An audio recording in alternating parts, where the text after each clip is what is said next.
The snow fell in tired spirals, heavy and unhurried, as if even the sky had grown weary of itself.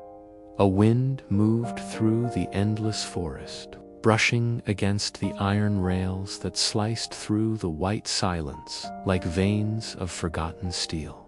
In the distance, the rattle of a train approached a hollow sound, not the eager whistle of travel or adventure, but the dull heartbeat of exile.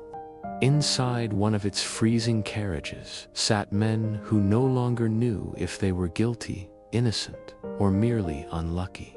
Their faces were pale, drawn in shadow, and each exhale fogged the air like a ghost escaping the lungs. Someone coughed, another prayed beneath his breath, and somewhere at the back, a young soldier hummed the tune of an old Russian lullaby, the sound trembling between fear and duty. Outside, the world blurred past in a smear of white fields, trees, rivers, each moment erased by snow as quickly as it appeared. No one spoke loudly. The silence of that place demanded obedience. The train was moving north, toward the edge of maps, where the world seemed to end, and the idea of mercy froze to death long ago. Each man wore a tag around his wrist, thin wire biting the skin, stamped with numbers that meant nothing but still replaced their names. Some had been professors, some farmers, others merely neighbors who said the wrong thing in a moment of fatigue. Yet, inside the carriage, all were stripped to the same shape, trembling bodies huddled in rags, chained by the same uncertainty.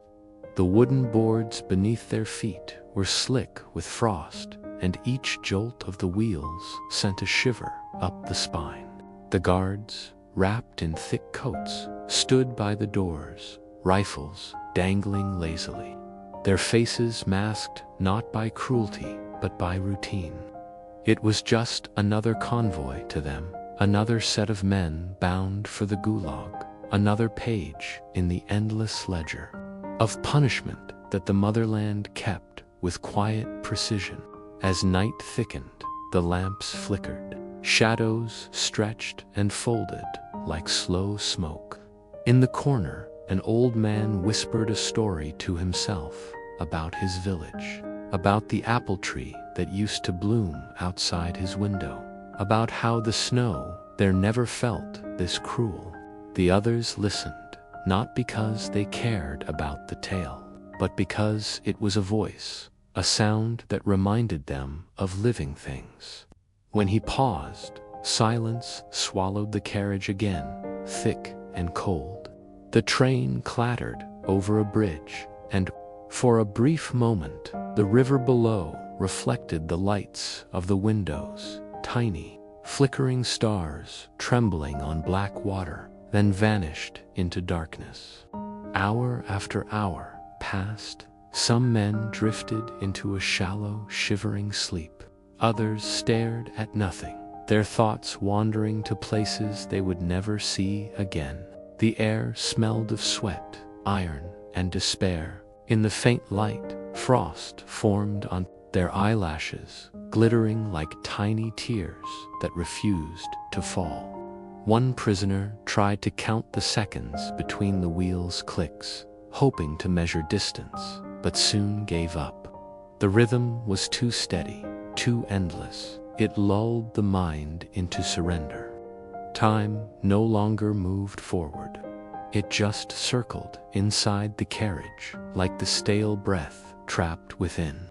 At dawn, when the first pale glow crept through the cracks, they saw the forest again, a wilderness of birch and pine stretching to infinity. The guard knocked the butt of his rifle against the door, shouting for them to stand. Chains clinked.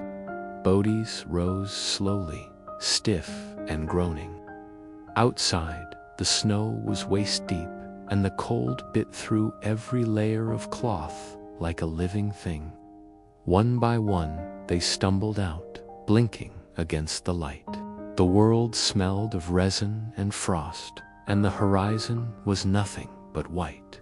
Somewhere in that expanse waited the camp, a place where names disappeared, and survival became a quiet act of defiance. As they lined up beside the train, a crow circled overhead, its cry thin and lonely against the empty sky. The soldiers barked orders, counting heads, pushing, adjusting rifles. One prisoner, a boy no older than 20, looked up and tried to smile at the bird, but the cold cracked his lips and blood stained the snow at his feet. The train behind them hissed like a living beast, steam coiling through the trees, then shuddered and began to move away, leaving only silence in its wake. The men watched it disappear, realizing it had taken the last memory of home with it. What remained was the march ahead, through snow that swallowed footprints faster than they were made, toward fences and watchtowers hidden in the distance. The forest watched in stillness, ancient and indifferent, as the line of prisoners vanished into its heart. That morning, the wind carried the faint smell of smoke. Somewhere beyond the hills, the chimneys of the camp were breathing. The prisoners walked through the snow like ghosts returning to a world that had forgotten them. Their chains whispered against the frost, a sound sharp and metallic, echoing off the trunks of the frozen forest. Ahead, the silhouette of the camp rose out of the mist, a sprawl of wooden barracks ringed by barbed wire, the wire glinting faintly in the weak morning light. Guard towers stood at each corner, their dark shapes crowned with searchlights that still burned from the night. A red flag hung limp above the gate, frozen stiff, its color dulled by frost but still bright enough to remind them whose empire they had entered. The gate creaked open, not in welcome but in warning, and one by one the men passed beneath it, each step heavy as though they were walking into their own graves. Inside, the air smelled of wood smoke and rot. The snow was trampled in gray, marked by countless boots that had come before them. Dogs barked from somewhere near the fence, their growls slicing through the cold like blades. A man in a heavy coat waited at the entrance, the camp commandant. His face was square, colorless, carved with lines that might once have been human. He didn't shout. He didn't need to. His eyes did the shouting. He glanced down the line of new arrivals, his hands clasped behind his back, the leather of his gloves creaking softly. "You are no longer men," he said finally, his voice low but carrying through the air like the crack of ice. "You are numbers. You are labor. You are the property of the state." The guards moved in quickly. One by one, the prisoners were stripped of whatever they had left: scarves, belts, boots, even the scraps of paper they had hidden close to their hearts. A man tried to hold on to a photograph of his daughter. The guard tore it from his hands and threw it into the snow, where it darkened and vanished beneath a boot.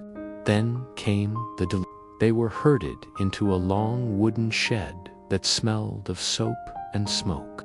The floor was slick, and steam rose from barrels of boiling water.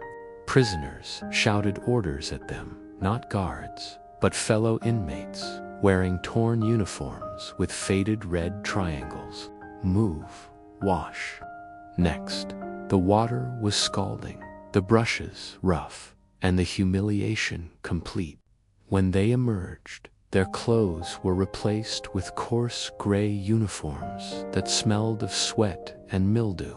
On their chests, numbers were stenciled in black paint, already smudged from use. Outside again, they were led to their barracks, long wooden huts lined with bunks stacked 3 high. The walls leaked cold air through every crack. The floor was packed dirt, and the air was thick with the smell of damp wood, unwashed bodies, and despair. Inside, dozens of men sat on the bunks, staring at the newcomers. Some were thin as shadows, their eyes sunken deep into their skulls. Others coughed with the dry rattle of lungs long past healing. No one spoke. Words were a luxury, and warmth was the only currency. The newcomers were given a tin bowl, a spoon, and a scrap of bread that looked like stone. As dusk fell, the camp came alive with routine. A bell rang hollow and distant, and the older prisoners began to line up near the kitchen. The newcomers followed, clutching their bowls like relics. The supper was a thin soup made of cabbage, and a taste so faint it seemed to vanish before it reached the tongue. Yet every drop was precious. Some licked the inside of the bowls, unwilling to waste even the memory of flavor. When one man spilled his soup, he sank to his knees in panic, trying to scoop it from the dirt until another prisoner quietly handed him half of his own. There was no gratitude spoken, just a silent nod, the kind of gesture that kept a man alive a little longer that night. The wind rose again, pressing against the barracks like a living thing. The men lay close together on the bunks, sharing what little heat their bodies could give. Somewhere in the dark, someone cried softly, the sound muffled into his sleeve. Another whispered a prayer, not to be saved, but simply to be remembered. The guards' boots thudded past the walls, and the beam of a searchlight slid across the cracks like a pale ghost searching for movement. In that moment, every breath seemed too loud, every heartbeat too dangerous. Sleep came in fragments, broken by nightmares and the gnawing cold in the middle of the night. A voice rose from one of the bunks, hoarse, cracked, half-dreaming. The old man from the train was muttering again. "There was a garden," he said, his voice trembling. "In spring, the apples bloomed white as snow. My wife used to bake them with sugar and breadcrumbs." His words faded, replaced by the steady sound of someone coughing blood. The others listened in silence. Stories were the last luxury they could afford, and sometimes they traded them like bread, a small, fragile reminder that they had once belonged to another world. When morning came, the bell rang again, sharper, colder. The men were dragged from sleep and lined up outside, shivering in their thin uniforms. Frost clung to their hair and lashes. The guards shouted roll call, counting and recounting, their rifles gleaming in the weak sun. A whistle blew, and the gates opened. Beyond them stretched the frozen wilderness, endless trees, endless snow, endless work. Saws, axes, and picks were handed out. The day's labor had begun. One prisoner stumbled before the line moved, and the nearest guard struck him with the butt of his rifle.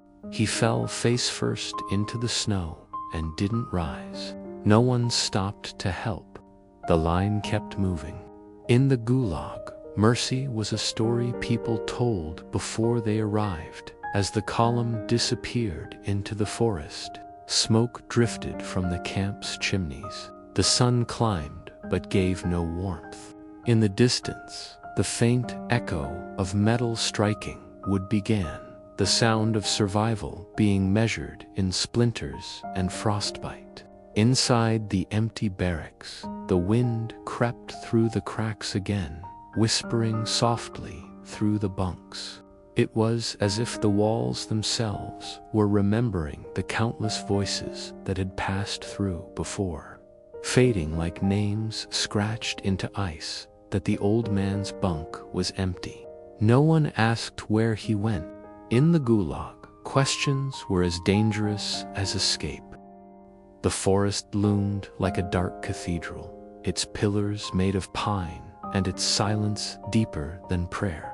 When the prisoners were marched out that morning, the air was so cold it burned their lungs, and the snow creaked underfoot like cracking glass. Their breath came in pale clouds, each one vanishing into the endless white. Around them, the guards trudged through the drifts, rifles slung over their shoulders, faces hidden behind scars, stiff with frost. The prisoners carried saws, axes, and picks, tools that would decide who lived another day and who would be buried beneath the snow before nightfall. The work site was a clearing surrounded by trees so tall that the sky looked like a narrow strip of gray cloth stretched between their crowns. At the sound of the whistle, they began. Wood struck metal, metal struck stone, and soon the air filled with the dull, rhythmic music of labor. The sound was hypnotic, chopping, scraping, grunting, a grim symphony of survival. Frost clung to every tool, making handles slippery, and more than once, a man's numb fingers lost grip, sending the blade tumbling into the snow. The guards shouted from the edge of the clearing, their words carried by the wind, harsh and foreign. Those who slowed down were struck, not out of hatred, but to maintain order. In the Gulag, cruelty was not an emotion. It was procedure. By midday, the sun hung pale and distant, casting no warmth, only a weak silver light. The men's faces were gray with exhaustion. Their breaths came ragged, forming tiny icicles in their beards. The forest floor was littered with fallen logs, some frozen so deep into the ground that no amount of force could move them. Still, the prisoners tried. Their muscles trembled, their backs ached, but they kept working, not because of courage, but because stopping meant punishment or worse. One man collapsed to his knees, his axe slipping from his hands. The guard shouted something and raised his rifle, but another prisoner, tall, hollow-eyed, maybe 40 years old, stepped forward and took the fallen man's tool, striking the log in his place. The guard watched, then turned away. In this place, mercy survived only when no one was looking.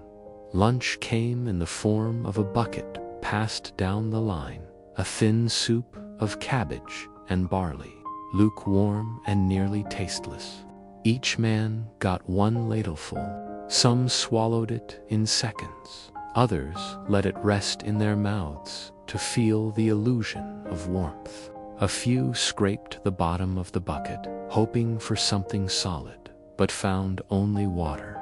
Then the whistle blew again, and the forest resumed its slow, rhythmic breathing, chop, drag, stack, repeat.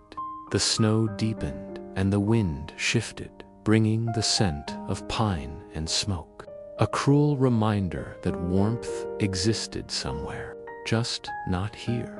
The youngest prisoner, the same boy who had smiled at the crow, worked beside an older man named Mikhail, a former schoolteacher from Leningrad. Between swings of the axe, Mikhail spoke softly, his voice almost lost in the wind. "When the frost comes this strong," he said, "you must breathe through your scarf or your lungs will freeze." The boy nodded, though his scarf was already stiff with ice. "And when your hands stop feeling the handle," Mikhail continued, "it means they're dying. Beat them against your chest, always." His tone was calm, teacher-like, as if he were explaining a lesson in class, in the camp. Knowledge wasn't about wisdom anymore. It was about staying alive another sunrise. As the day wore on, the sky turned the color of lead. Snow began to fall again, soft and soundless, coating the men's shoulders and hair until they looked like statues carved from frost. The guards grew impatient. Production was slow, and dusk was coming. They barked orders, their words blending with the rising wind. Somewhere behind the line, a prisoner slipped while dragging a log and fell. His cry was short, the kind of sound that vanished almost before it began. No one turned to look. The guards carried him away, his body limp between them, boots leaving faint trails that the snow quickly erased. The forest swallowed the evidence whole. When the whistle finally sounded for the last time, the men stood motionless for a moment, as if unsure what to do. Their tools hung from their hands like dead weight. Then, slowly, they began the march back to camp. The path was long, winding through drifts that reached their knees. The world was a blur of white and gray, sky and earth merging into one endless void. Somewhere in that void, the faint glow of the camp appeared, the weak promise of shelter that waited behind wire and walls. The men moved toward it, step after step, their shadows stretching across the snow like smudges of ink fading into twilight. When they reached the gate, the guards counted them again. A few numbers didn't answer. No one mentioned it. The wind howled through the barbed wire as the men were herded inside. Supper was another bowl of thin soup, colder this time, followed by a piece of black bread as hard as stone. Some dipped it in the soup to soften it. Others tucked it away under their shirts, saving it for later, for tomorrow. For the moment between hunger and faint hope.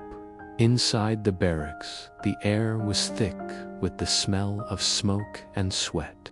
The stove burned weakly in the corner, its fire barely alive. The men huddled around it, hands outstretched, faces glowing orange in the dim light. The boy sat near Mikhail, his hands trembling from the cold. "Does it ever get easier?" he asked quietly. Mikhail smiled, though the gesture never reached his eyes. "No," he said, "but you learn to pretend it does." He took a small piece of bread from his pocket and broke it in half. "Eat," he said. "You'll need it for tomorrow." The boy hesitated, then nodded. They ate in silence, the sound of chewing almost sacred in the stillness. Outside, the night deepened. The forest stood unmoving, its branches heavy with snow. In the distance, a wolf howled a lonely, haunting note that carried across the plains. The searchlights swept the wire fence in slow, steady arcs, their beams slicing through the darkness. Inside the barracks, men shifted in their bunks, whispering to themselves or to no one at all. Some dreamed of escape, others no longer dreamed at all. The stove crackled softly, its embers glowing like small, stubborn hearts refusing to die. Somewhere near dawn, the boy woke to find frost forming on the inside of the roof. His breath made tiny clouds that shimmered in the dim light. He turned his head and saw Mikhail lying still, his face pale, his lips blue. For a long moment, the boy didn't move. Then, quietly, he reached over and covered the man's hands with his own, trying to warm them, though the warmth would not return. Outside, the bell began to ring again, the call to another day, another march, another endless repetition of cold, hunger, and hope that refused to entirely vanish.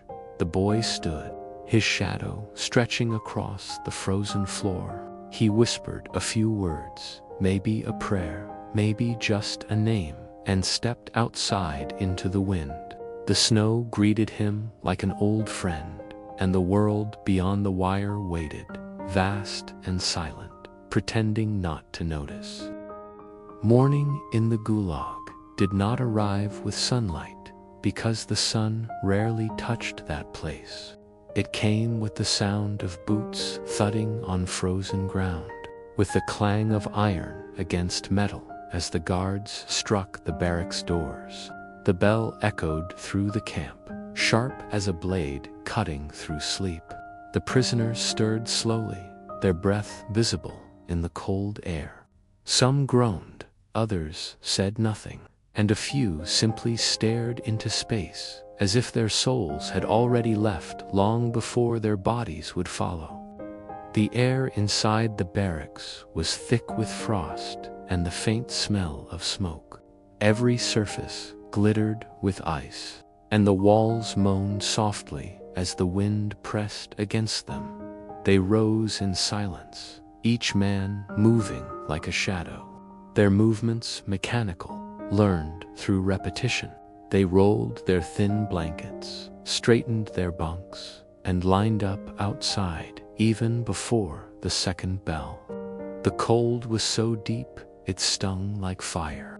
The sky hung low, pale and colorless, as if drained of everything living.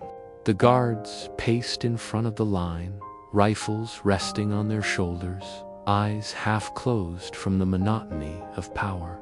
Behind the wire fence, the forest stretched endlessly. Watching without pity, breakfast came in a cracked bowl, a spoonful of porridge, so thin it could be mistaken for water. Some prisoners swallowed it in silence. Others stared into it, as though it might show them an answer. Then the work orders were shouted, and groups were divided. Lumber section, quarry section, rail laying, kitchen, and pit. No one chose where they went. The state decided, and that was final. The boy from before, the one who had lost Mikhail, was assigned to the quarry that day. His face pale and eyes hollow but steady. The march to the quarry was long, the snow rising nearly to their knees. Every breath burned. The guards followed on sleds, the dogs trotting beside them, their breath steaming in the frozen air. The prisoners' boots were worn through at the soles. Each step pressed snow into rags wrapped around their feet. Still, no one complained. Complaints were another kind of death, quicker, noisier, and entirely unnecessary. When they reached the quarry, the sight was both magnificent and terrible. A vast wound carved into the earth, its walls glittering with frost. Steam rose from cracks where fires had been lit to loosen the stone. The work began immediately. Hammers struck rock, picks scraped against frozen layers, and the sound of metal on stone filled the air like distant thunder. Dust mixed with snow, settling on their skin like gray ash. The boy swung his hammer again and again, each blow duller than the last. His hands were blistered, his shoulders trembling from exhaustion. But his mind had learned something new, to exist only within the motion. Swing, breathe, lift, repeat. Beyond that, nothing mattered. He didn't think about the past or the future, only about the next breath and the one after that. At noon, the whistle blew for a short break. The prisoners sat on rocks or logs, hunched against the cold, eating their bread in small, slow bites to make it last. One man pulled a sliver of frozen potato from his pocket, a treasure, and shared it with two others without a word. Sharing was dangerous. The guards called it collective theft if caught, but the men shared anyway. Hunger made comrades of strangers. As the day stretched on, snow began to fall again, light at first, then heavier, until it blurred the edges of the world. The men worked through it, swinging their tools in rhythm with the storm. their figures half vanished in the swirling white. The guards retreated to the sleds, huddling beneath their coats, shouting orders through cupped hands. The sound of work grew slower, duller, as exhaustion settled over the quarry like another layer of snow. The boy's arms moved without thought, but inside his head he was far away. He imagined Mikhail's voice, calm and patient, explaining something simple, maybe arithmetic or a line from Pushkin. For a moment, the noise of the Gulag faded, and the memory of a classroom in Leningrad filled his mind, chalk dust, warmth, and laughter. Then the whistle blew again, and the memory shattered like thin glass. By the time the sky began to darken, the quarry looked like a battlefield. Piles of stone lay stacked beside frozen carts, and the men's faces were smeared with dust and ice. When the final whistle sounded, no one cheered. They simply dropped their tools and lined up again, their bodies bent but their eyes dull with endurance. They marched back through the forest in silence, the snow squeaking beneath their boots. The wind followed them, carrying the faint smell of smoke and iron. Somewhere far off, a wolf howled, its voice long and low, as though mourning the living. Back at the camp, the routine repeated itself. Head count, supper, silence. The soup that night was colder than usual, the bread smaller. Still, they ate as though it were a feast. The boy sat near the stove, staring at the flames that refused to rise higher. Across from him sat an older prisoner, a former engineer named Pavel. His beard rhymed with frost. "You worked the quarry," Pavel said, his voice rough but kind. The boy nodded. "How many rocks did you move?" Pavel asked. The boy shrugged. "Enough to stay alive." Pavel smiled faintly. "Then you did more than most." They spoke quietly for a while. Pavel told him that he had been in the camp for 5 years already, though he had stopped counting the days. "Time here doesn't move," he said. "It circles, like the wind. You think tomorrow will be different, but it never is. Only the faces change." The boy listened, staring into the small fire. "Do people ever leave?" he asked. Pavel nodded slowly. "Some, but not the way they came." He didn't need to explain. That night, the wind screamed louder than usual, rattling the roof and shaking the door. Snow found its way through the cracks, falling softly over sleeping men. The boy lay awake, staring at the ceiling.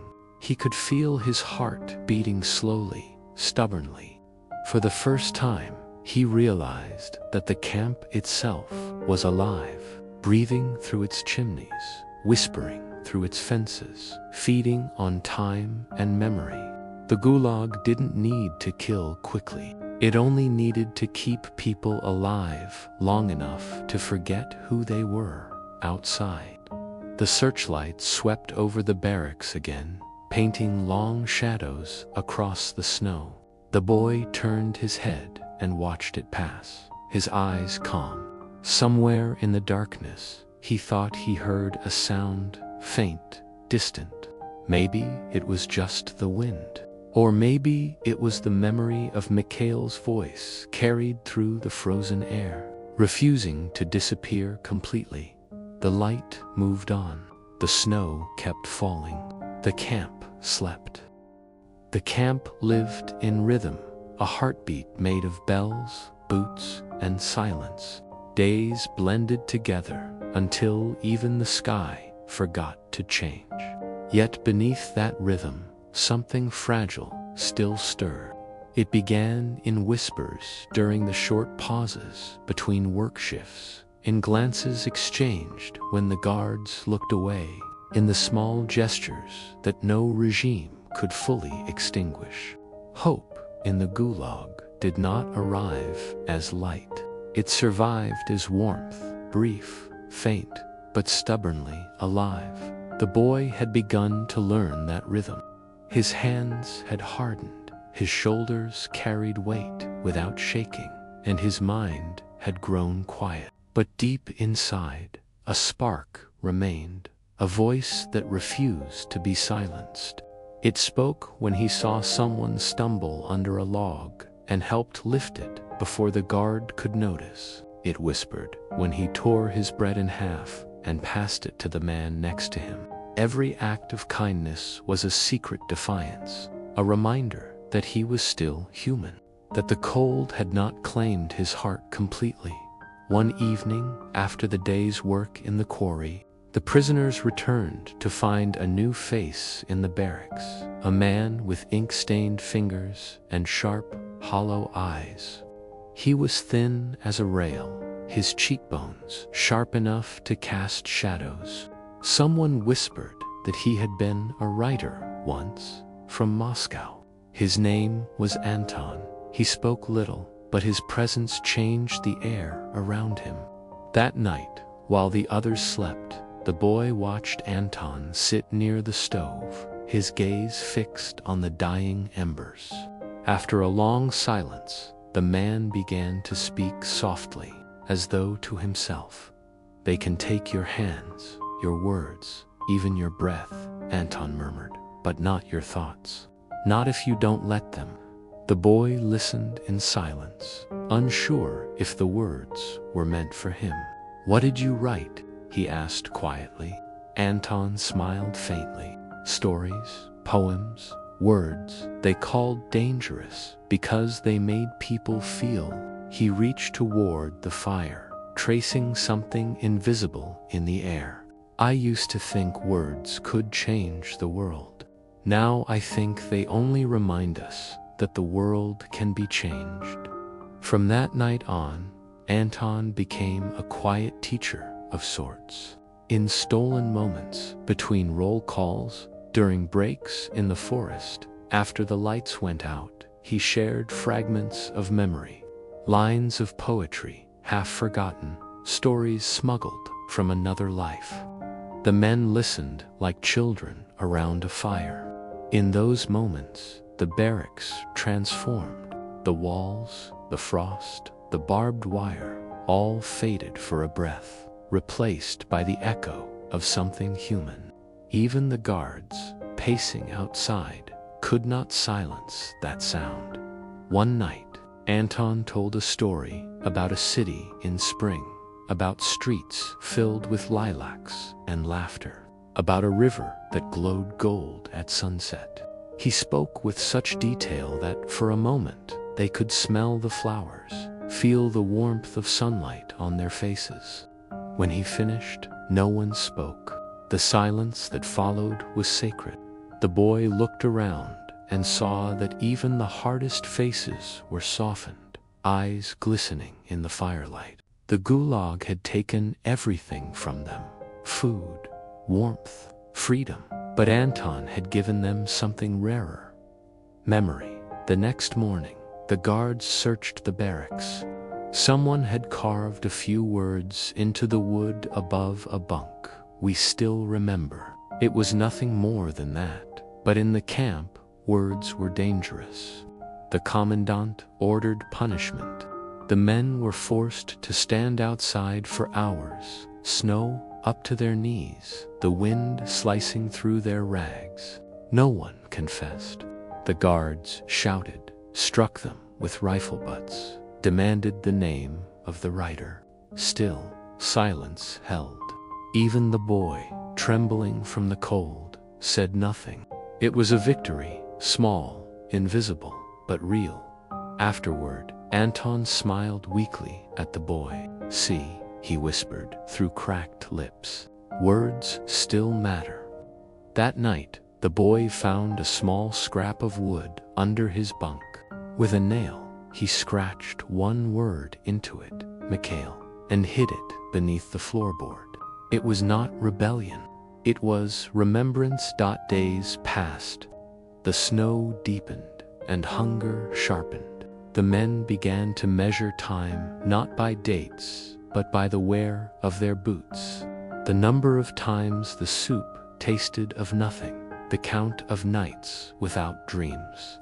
Still, they found ways to fight the silence. One man hummed an old folk tune as he worked. Another whispered the alphabet to himself so he would not forget. Anton kept telling stories, even when his voice weakened. The boy listened, memorizing each word like a prayer. One evening, as the sun died behind the treetops, a rare thing happened: laughter. A guard slipped on the ice near the gate, and one of the prisoners, unable to stop himself, laughed aloud. It was quick, sharp, and full of life. The guard turned, eyes burning, but before he could act, another guard laughed too. For a moment, the tension cracked like ice underfoot. Then it was gone, but the echo of that laugh stayed, ringing quietly in every heart that heard it that night. The boy lay awake, thinking about it. Laughter, in this place, was more powerful than any weapon. It said, "You have not won yet." It said, "We are still here." He closed his eyes and listened to the wind against the walls, the faint breathing of men around him, and the distant hum of the forest. Somewhere beyond the wire and the cold, the world went on, and the thought was both unbearable and beautiful. The next morning, the guards found Anton too weak to rise. His breath came shallow, his face pale as the frost. The doctor's visit was a formality. No one expected him to recover. The boy sat beside him, holding his hand, a hand that once wrote stories, now trembling and still. "Don't let them take your thoughts," Anton whispered. "Not ever." His eyes closed slowly, like a candle flickering out. The boy sat there long after the others had gone, the wind whistling through the cracks, the fire dying to ash. That night, he carved another word into the floorboard beside Mikhail. This one read, Anton. The act felt like a vow. When morning came, the bell rang again, and life in the camp resumed. The same march, the same cold, the same silence. But something had changed.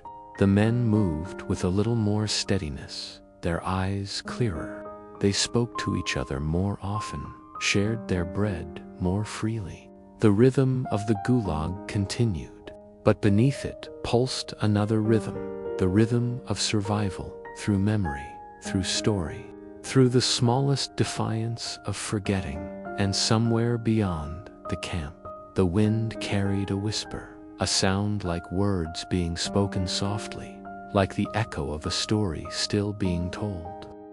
After Anton's death, something invisible settled over the camp, a silence thicker than the snow. It crept into the barracks, into the men's chests, into their dreams.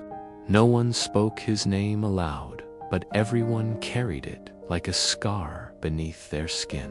The guards never mentioned him again. His absence was just another blank space, another ghost swallowed by the machine. But for the boy, the silence became unbearable. It followed him everywhere, in the swing of the axe, in the crunch of snow under his boots, in the long hours staring at the frostbitten horizon that never seemed to change.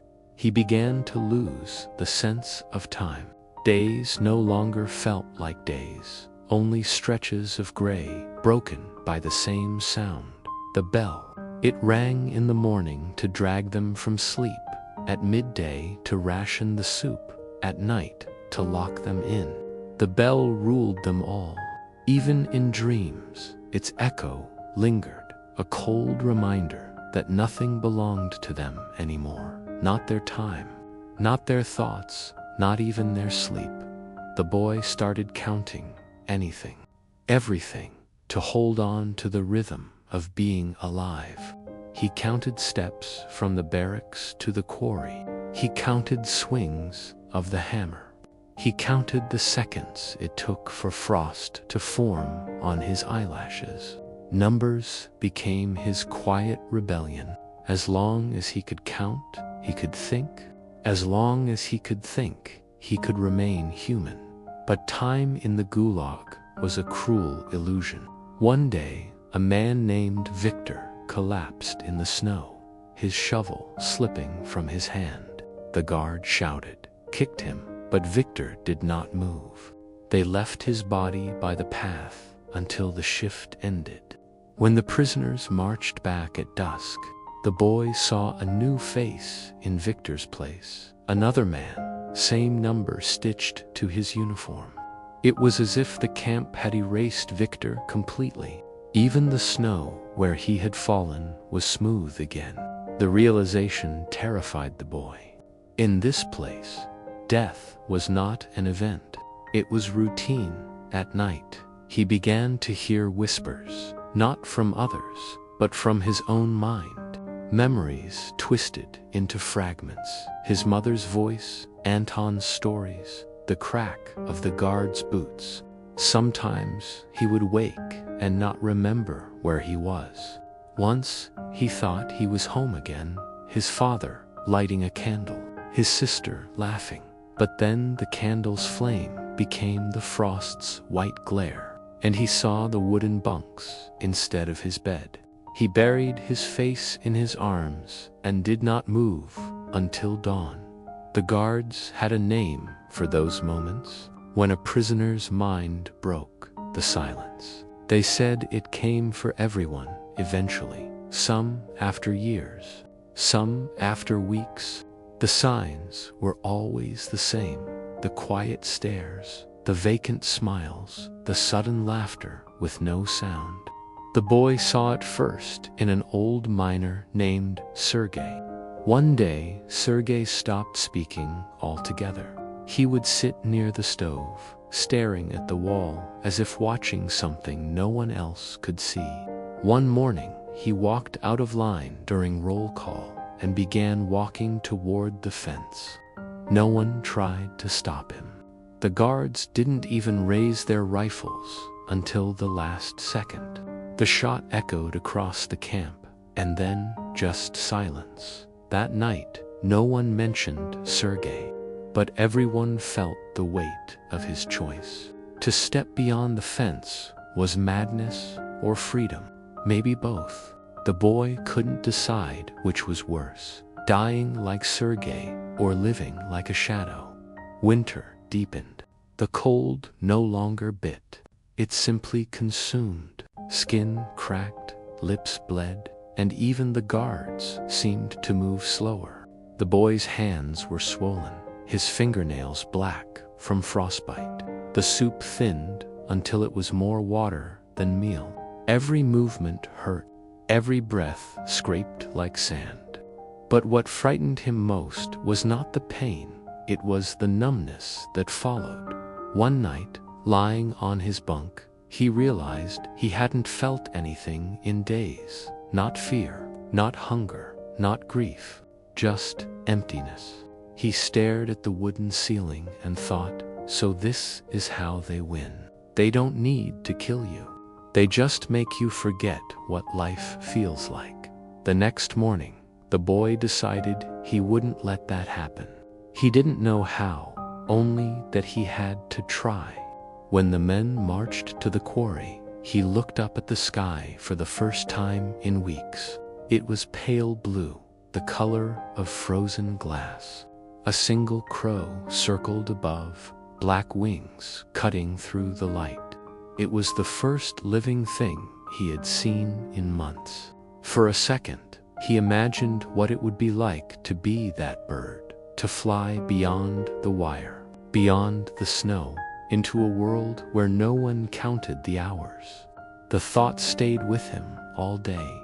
That night, while the others slept, he took out the small piece of wood he had hidden beneath the floorboard, the one with Anton's name. Using a nail, he scratched another line beside it. Crow. It was a memory, a symbol, a promise that his mind still worked. Each word carved beneath that floorboard was a heartbeat. Each name a pulse in the dark days turned into weeks. The boy's body weakened, but his mind held on. He began to whisper stories to himself, not to the others, but into the air. Simple things: a field after rain, the smell of bread, his mother's hands, the sound of laughter. He repeated them again and again until they became like prayers. Words had saved Anton once. Maybe they could save him too.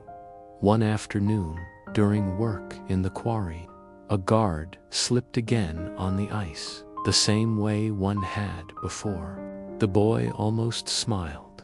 This time no one laughed, but the moment still felt alive, like a memory refusing to die. The guard's curse echoed across the pit, rough and angry, but to the boy, it sounded almost human. Even cruelty, he realized, was proof that the world still existed. When night fell, the wind rose, howling through the camp like a wounded animal. The barracks shuddered. Men coughed, turned in their sleep. The boy lay awake, counting each gust. The cold found its way beneath the blankets, beneath the skin. Yet, even in that darkness, he felt something stirring inside, a defiant heartbeat. He whispered into the dark, "I remember." The words felt heavy, sacred. Outside, the wind carried them away. Maybe no one would ever hear them. Maybe that didn't matter. The act itself was survival. To remember that was rebellion enough. The next morning, the bell rang again, as always. The men rose, silent, their breath white in the air. The boy stepped outside and looked toward the horizon. The crow was gone, but its shape still lingered in his mind, black wings against the pale sky. He clenched his fists, feeling the rough fabric of his gloves against his skin. He was still here. He was still himself, and for now, that was victory. The wind no longer felt like weather. It was a presence, something alive, whispering through the wire and snow, as if mocking the men who could not follow it. Days had folded into each other until memory itself began to blur. But for the boy, one thing stayed sharp: the thought of distance. Not escape exactly, not in the foolish way new prisoners sometimes imagined, but distance itself, a stretch of open land, untouched by commands, by numbers, by bells. He didn't even want freedom. He wanted silence without fear. That dream began to take shape one evening when the camp was unusually quiet. The guards drunk on stolen vodka, their laughter bleeding through the night like the echo of another world. The boy sat near the stove with two others, an old man named Yuri, who had been a teacher before the arrest, and a mechanic called Petrov, whose eyes were the pale gray of frozen rivers. They spoke in low voices, their words weaving between breaths of steam from the soup pot. Petrov had found something, a loose board, near the storage shed where the frost didn't reach the ground. Beneath it, he said, was a narrow space, a forgotten crawlway leading toward the forest side of the fence. It was nothing, maybe a rumor, but even a rumor was oxygen. The boy listened, his heart steady but awake. Yuri warned that talk of escape was suicide, yet, even as he said it, his hands trembled with the same dangerous hope. Outside, the snow fell like ash, endless and indifferent. That night, the boy couldn't sleep. He lay on his bunk, staring at the ceiling where frost crystals shimmered in the lantern light. The thought of open space burned inside him. Not of running. He knew the forest was death, but of standing somewhere that was not watched, not numbered. He imagined walking until the sound of boots faded behind him, until the air felt human again. In the days that followed, the rumor spread quietly. Men who had forgotten how to hope began to whisper again. Each night, they glanced toward the shed, pretending not to. Even the guards seemed to sense it, pacing more often, their rifles clutched tighter. The boy kept working, kept counting steps, pretending not to dream, but the dream grew. It lived in the rhythm of his hammer, in the faint warmth of his breath, in the rare smile of another prisoner. Then, one morning, it happened an accident that set the rumor ablaze. A section of the fence near the far end had collapsed under the weight of snow. For hours, the guards struggled to repair it, shouting orders, dragging wire. In that brief window, the camp felt different, off balance, uncertain. The boy saw it in everyone's eyes, the unspoken question, what if? That night, as the men returned from work, the boy caught Petrov's glance. No words, just a look, sharp and quick. It said, tonight. He felt his chest tighten. He hadn't agreed to anything, but when darkness came, his body moved on its own. He followed Petrov through the shadows between barracks. His breath, they crouched near the storage shed. Petrov pried up the board with a quiet groan. Beneath it, a narrow tunnel gaped like a wound in the frozen earth. The air that rose from it was damp and bitter. The boy hesitated. It won't work, he whispered, but Petrov smiled faintly. Nothing works here, he said. That's why we try. They crawled inside. The earth was close, choking, pressing against their shoulders. The boy's hands sank into mud. His breath came short.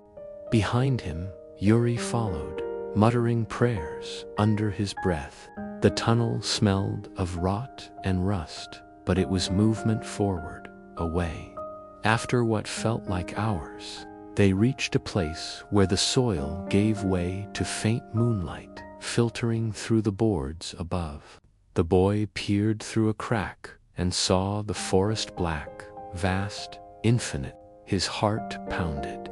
Freedom was a few steps away, but before he could move, a sound broke the silence.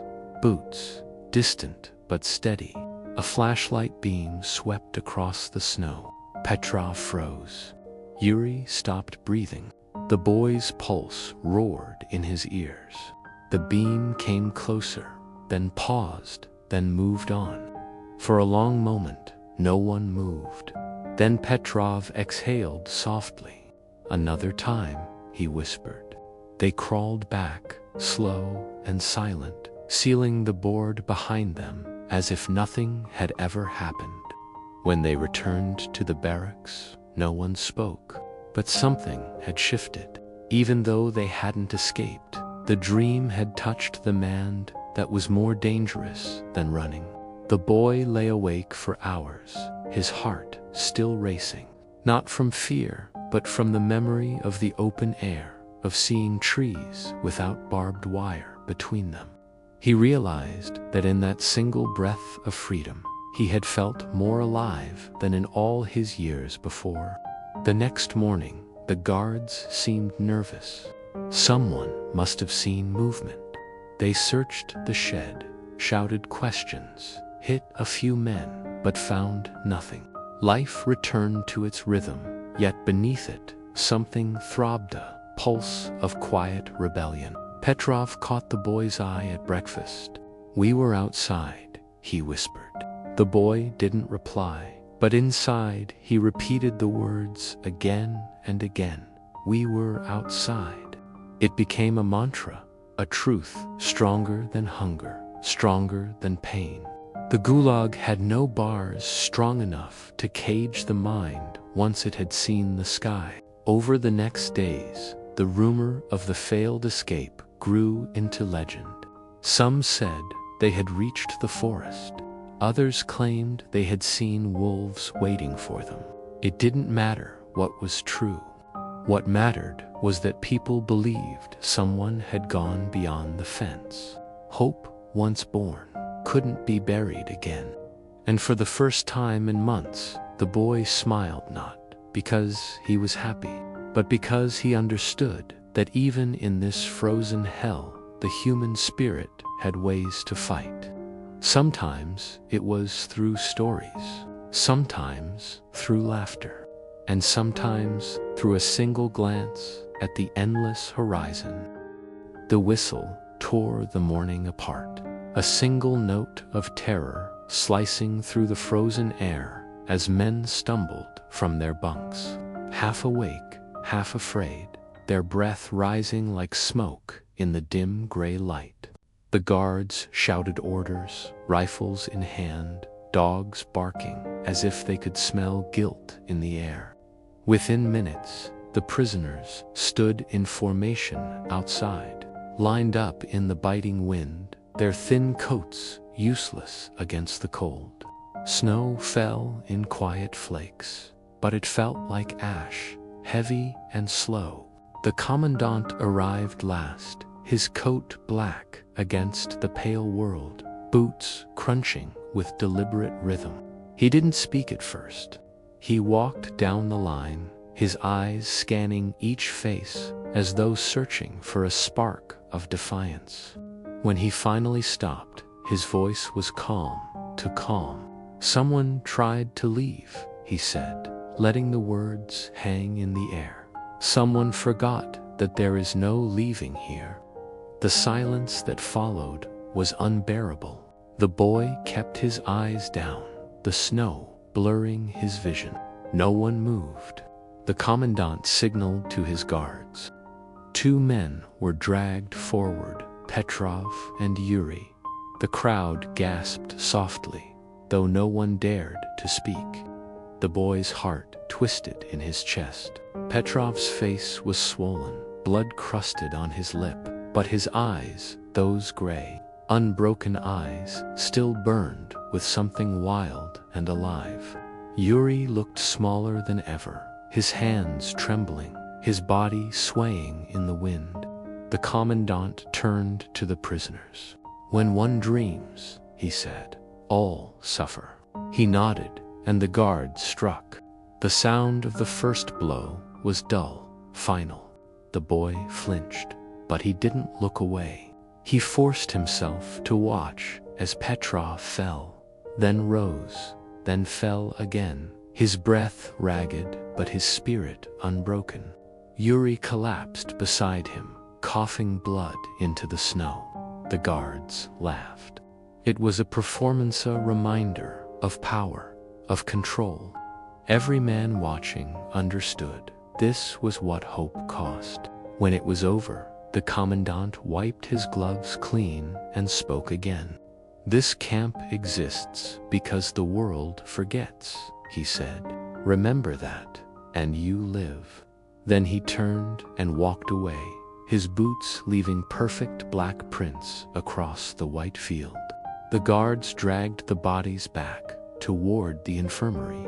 The boy couldn't move. His legs felt frozen to the ground, his chest hollow. Petrov's blood had stained the snow near his boots, a small, dark circle that spread slowly like ink in water. That image burned into his mind, deeper than any words could. Later, in the barracks, no one spoke.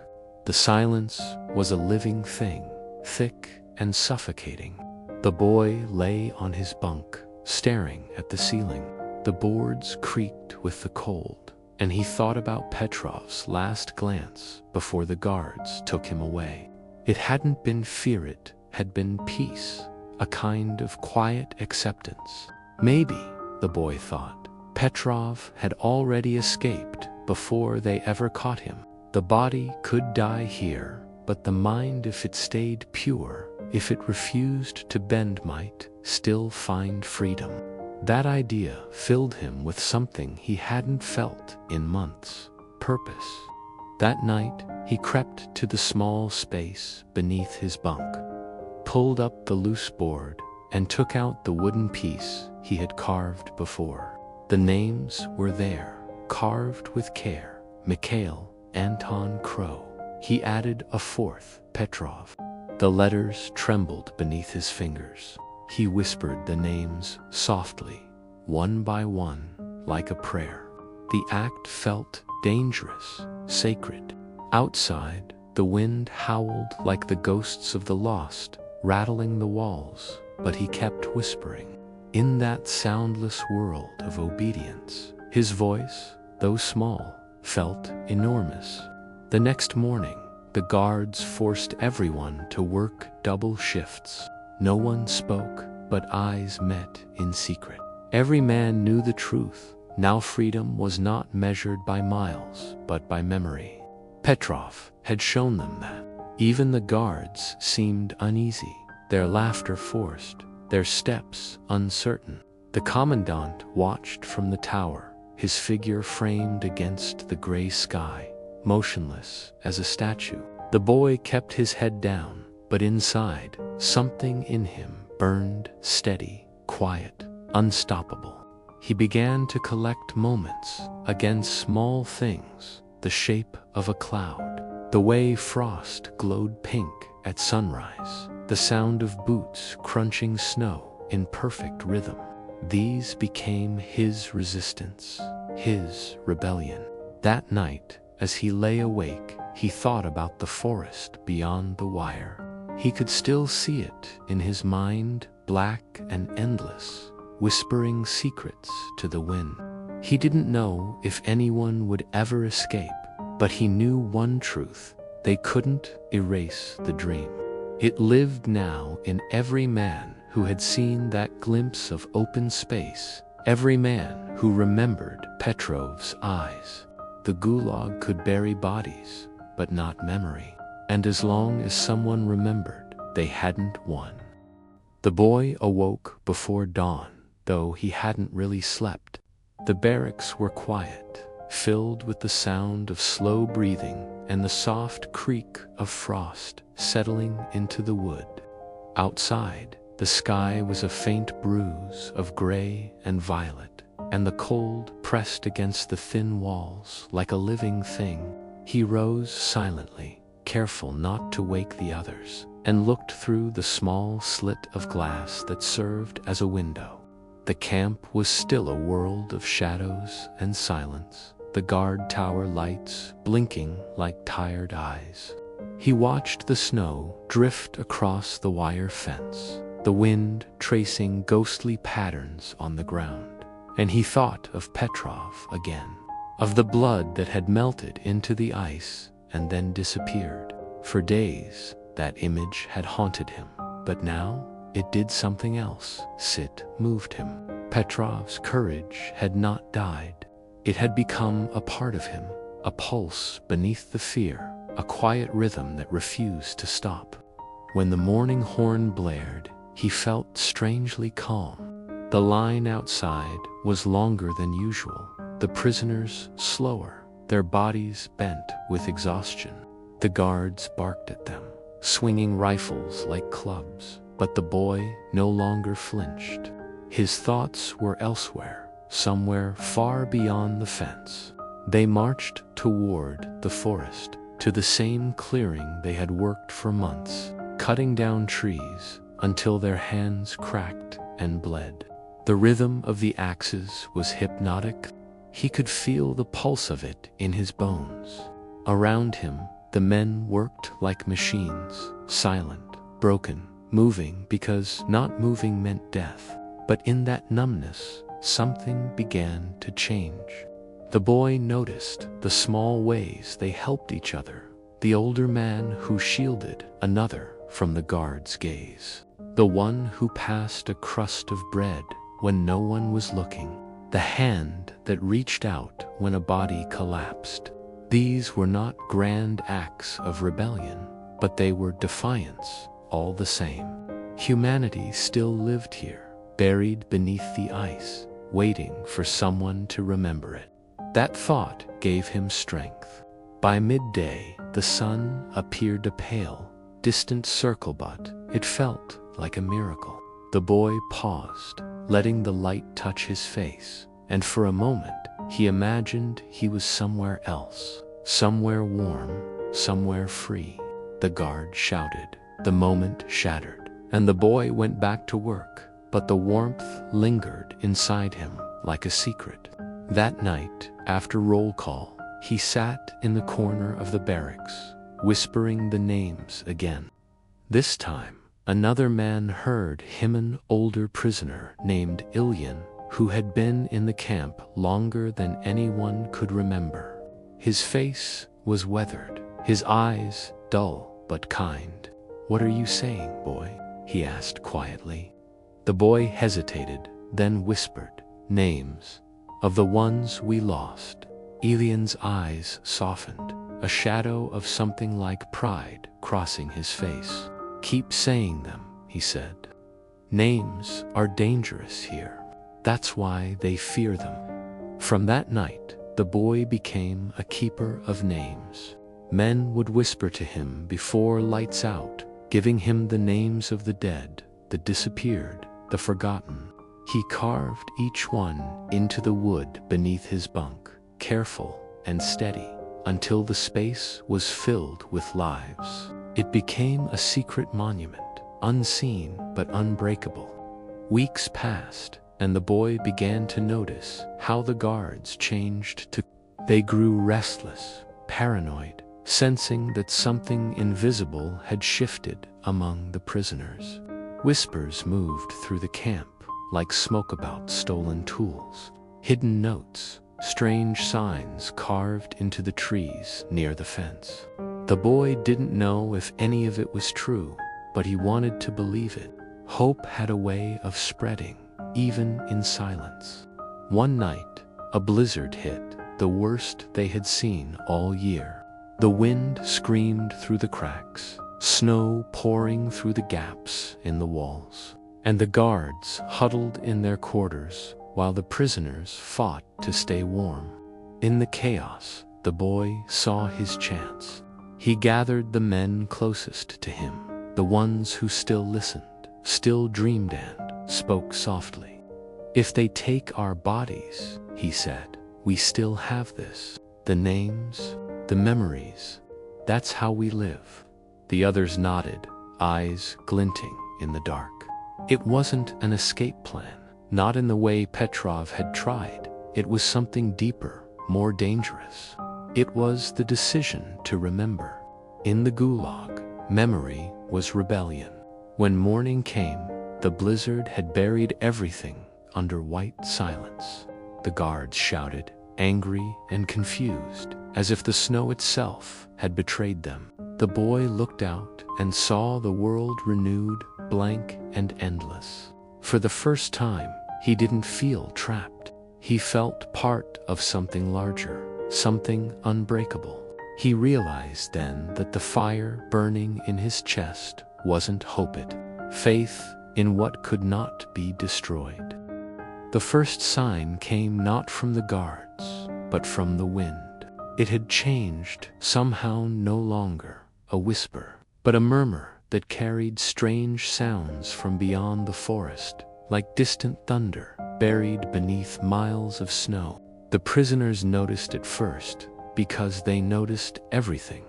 When you lived each day on the edge of death, you learned to hear things others ignored: the sigh of shifting ice, the creak of wood under weight, the faint crack in a guard's voice that meant he was afraid. The boy stood at the worksite, his shovel biting into the frozen earth.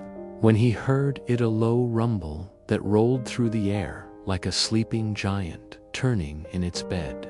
He looked up sharply, breath forming white clouds before his face. Across the clearing, others had stopped, too, axes hanging motionless, eyes fixed on the horizon.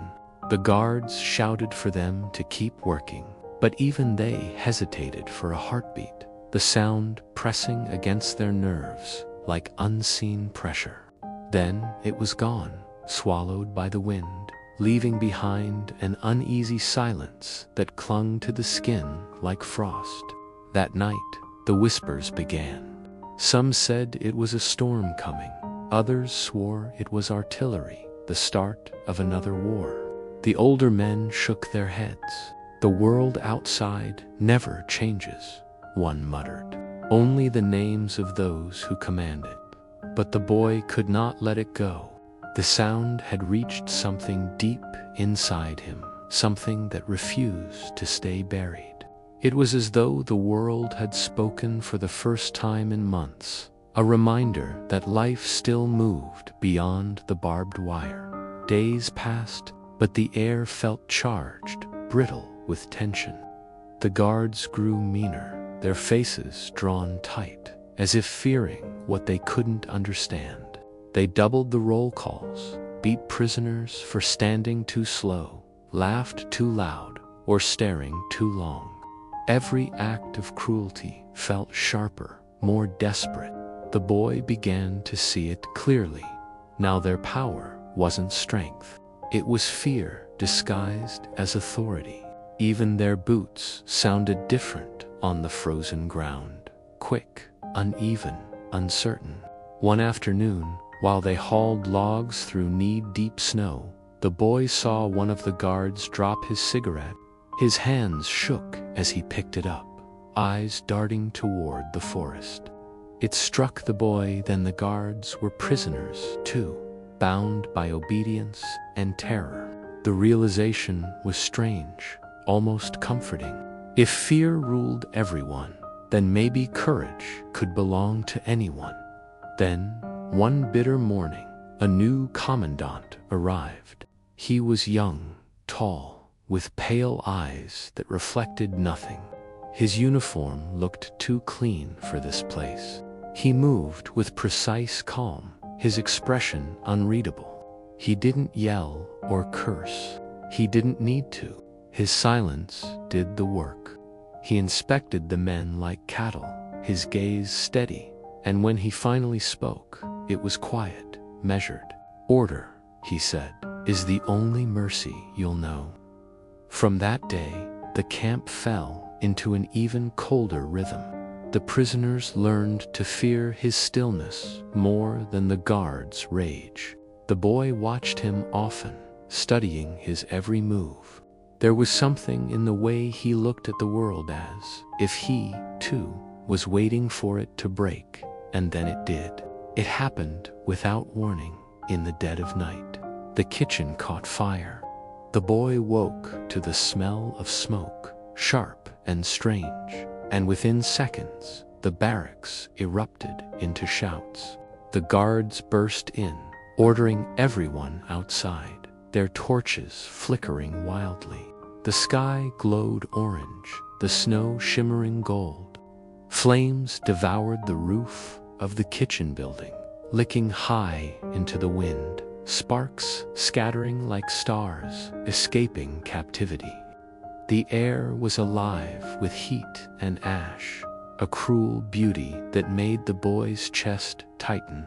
The guards scrambled with buckets of icy water, shouting orders no one obeyed. The fire was beyond control. It fed on the wind, on the wood, on the hunger that had lived too long in silence. The boy stood with the others, watching the inferno paint the night. And for the first time in his life, he saw something in this camp that wasn't gray or dead. It was destruction, yes, but it was alive. Ilian came to stand beside him, the glow reflecting in his hollow eyes. "Do you see?" the old man murmured. "Even in this frozen place, something can still burn." The boy didn't answer, but he felt it. The warmth touched his face like a forgotten memory. When dawn came, the camp was unrecognizable. The air still smelled of smoke and ash. Half the kitchen was gone. The storehouse, too. The guards looked exhausted, their eyes hollow, their voices rough. The new commandant stood among the ruins, motionless. His pristine uniform was stained with soot, his gloves darkened by ash. He spoke little that morning, but his silence was dangerous. The boy could feel the rage simmering beneath it. By midday, the beatings began. Men were dragged out, questioned, accused of sabotage. Some were taken to the pit and never returned. The boy watched with clenched fists as his friend, the old carpenter, was beaten for hiding tools he'd never touched. Yet even through the pain, the man's eyes burned steady. It was the same look Petrov had worn before his death. The boy realized what had changed. The fire had burned more than wood, and records it had burned the illusion of control. The guards were afraid now, not of the prisoners, but of what the fire meant. It had proven that even in a place built to crush life, chaos could still rise. That night, under curfew, the barracks were filled with silence, thicker than smoke. No one spoke, but eyes met in the dark. The boy lay awake, heart pounding, as he heard footsteps outside, guards patrolling, muttering about the new commandant's rage. He reached beneath his bunk to the secret board and ran his fingers over the carved names. They felt like a heartbeat beneath the wood. There was barely room left, but he began carving again, slow and careful. When he finished, a single new word gleamed in the dim light: tomorrow. He stared at it for a long time, tracing the letters again and again. It was not hope, it was defiance. Tomorrow meant that something still existed beyond the barbed wire, something they could not steal or kill. The next morning, the camp moved like a machine trying to fix itself. The guards barked new orders, replaced burnt structures with makeshift tents, rationed food that barely existed. The commandant walked among them like a ghost, his silence heavier than thunder. But something in the air had shifted. The prisoners stood a little straighter, moved a little slower, eyes less empty. They had seen what the guards had seen the system could burn. Even the snow couldn't hide the black scars on the ground, reminders that the world was not invincible. The boy carried that image with him, the orange reflection still dancing behind his eyes. He felt it in the rhythm of every shovel, every heartbeat. The Gulag was not eternal. Nothing built on fear ever was. When night fell again, the stars were clearer than he had ever seen them. He stood by the fence, pretending to relieve himself, and looked up. For months, he had forgotten the sky existed. Now, it stretched vast and endless, an ocean of frozen fire. He thought of the men who had died here: Petrov, Mikhail, Antonand, whispered their names to the wind. He imagined their souls floating in that endless dark, free at last. Then he whispered one more word, a promise that no guard could hear: soon. The days after the fire were like living inside a wound that refused to heal. Smoke still clung to the air, faint and bitter, the charred smell of burned wood mixing with sweat and iron. The snow that had fallen since could not hide the black scars across the ground. Every corner of the camp carried a whisper of what had happened, though no one dared to speak aloud. The guards had become different, tighter, quicker to strike, their eyes darting even when nothing moved. They were afraid of ghosts, of what they could not see or name. Every day began with searches. Every night ended with questions. The prisoners were lined up more often now, forced to stand for hours in the freezing dark while the commandant walked slowly past them, his breath steady, his gloved hands clasped behind his back. He did not shout. His silence was heavier than any voice. When he stopped, everyone stopped breathing. One by one, he looked at their faces, as if searching for the flicker of guilt. And then he moved on, leaving the snow stained with frost and fear. The boy kept his eyes down, as always, but something inside him had changed. The fire had burned away his submission. He worked, obeyed, endured, but beneath it all, something alive had begun to grow again. At night, when the guards finally left the barracks, he whispered the names under his breath, not just of the dead, but of the living, each name a spark against the dark.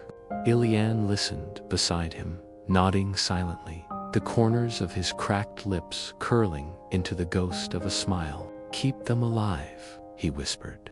"That's how we win."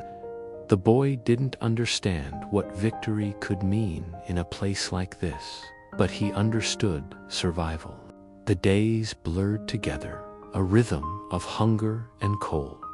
Yet now there was an undercurrent of something else, a pulse beneath the ice. It began with glances shared in silence, small acts of defiance, too tiny to punish. Bread passed hand to hand beneath the table, a tool hidden instead of returned. A name scratched into a wall where only moonlight could reach. Each act was a breath, and together they made something that almost felt like life. The guards sensed it. Their punishments grew random, their fear leaking through their anger. The boy saw it clearly now, how cruelty trembled when it realized it was no longer believed. The new commandant paced the yard each evening, his boots leaving perfect lines in the snow, his shadow long and sharp against the floodlights. Sometimes he stopped by the wire fence and stared out toward the forest, the wind tugging at his coat. The boy wondered what he thought about in those moments. Did he ever dream of leaving too? Or had this place become his prison as well? One morning, the horn did not blow. The prisoners woke in confusion, the usual rhythm broken. When the guards finally came, their faces were pale, their voices clipped. Something had happened beyond the fence. Rumors spread like wildfire.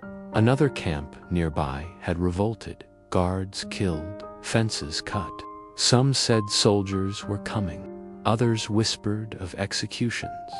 The boy listened and felt his pulse quicken.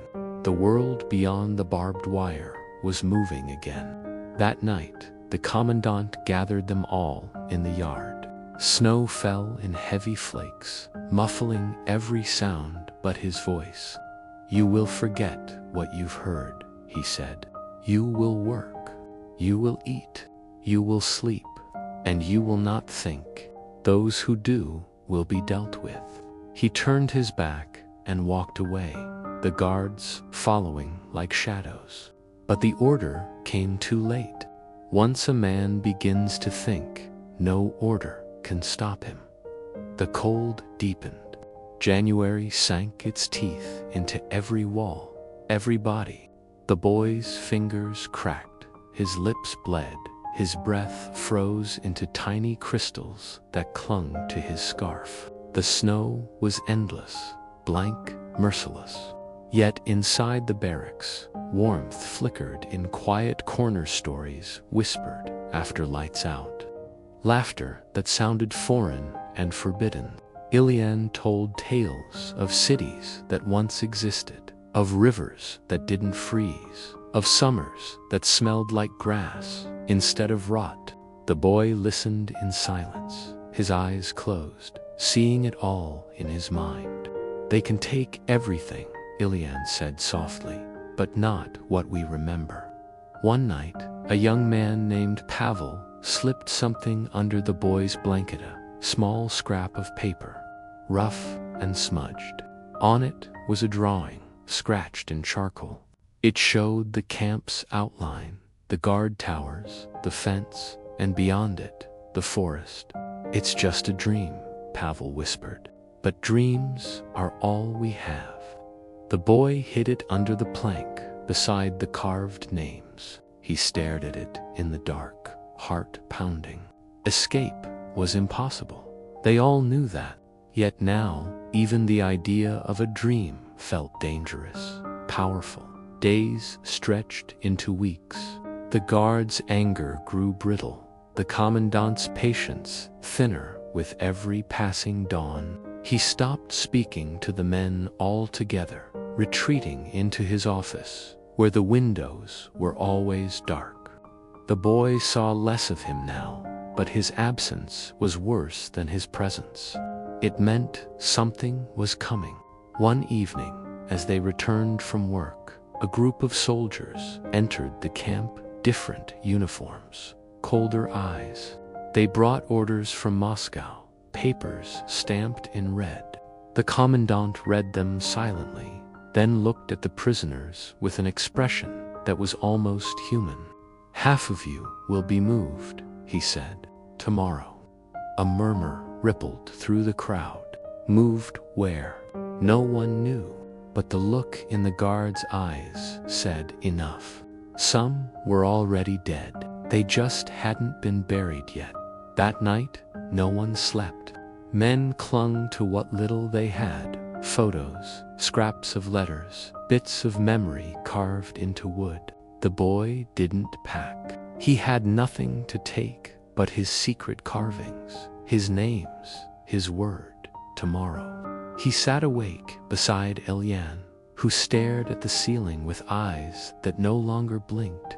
"Whatever happens," the old man whispered, "you keep the names. Promise me." The boy nodded, his throat too tight for words. Morning came like a blade. The soldiers barked orders, dividing the men into groups. Snow fell harder, covering the tracks before they were even made. The boy watched as friends were pushed toward trucks, their faces blank, resigned. Ilyan stood beside him, trembling. When the guard called his number, he didn't move. "Go," the boy whispered, but Ilyan shook his head. "No," he said softly, "I stay here. I finish my story." Before the boy could speak again, the guards pulled him away.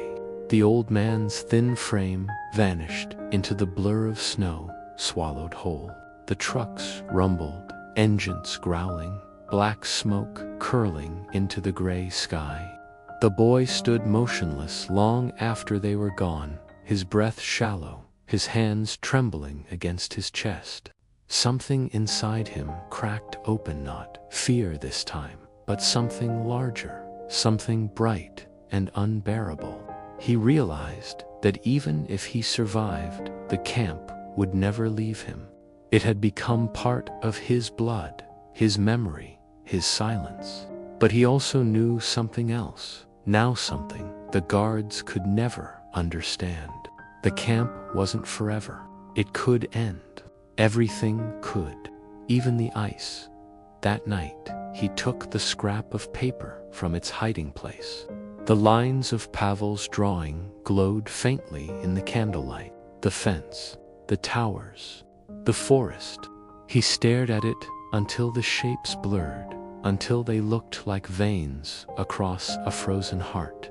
He folded it once, twice, and pressed it against his chest. "Tomorrow," he whispered again, and felt the word echo inside him like a prayer.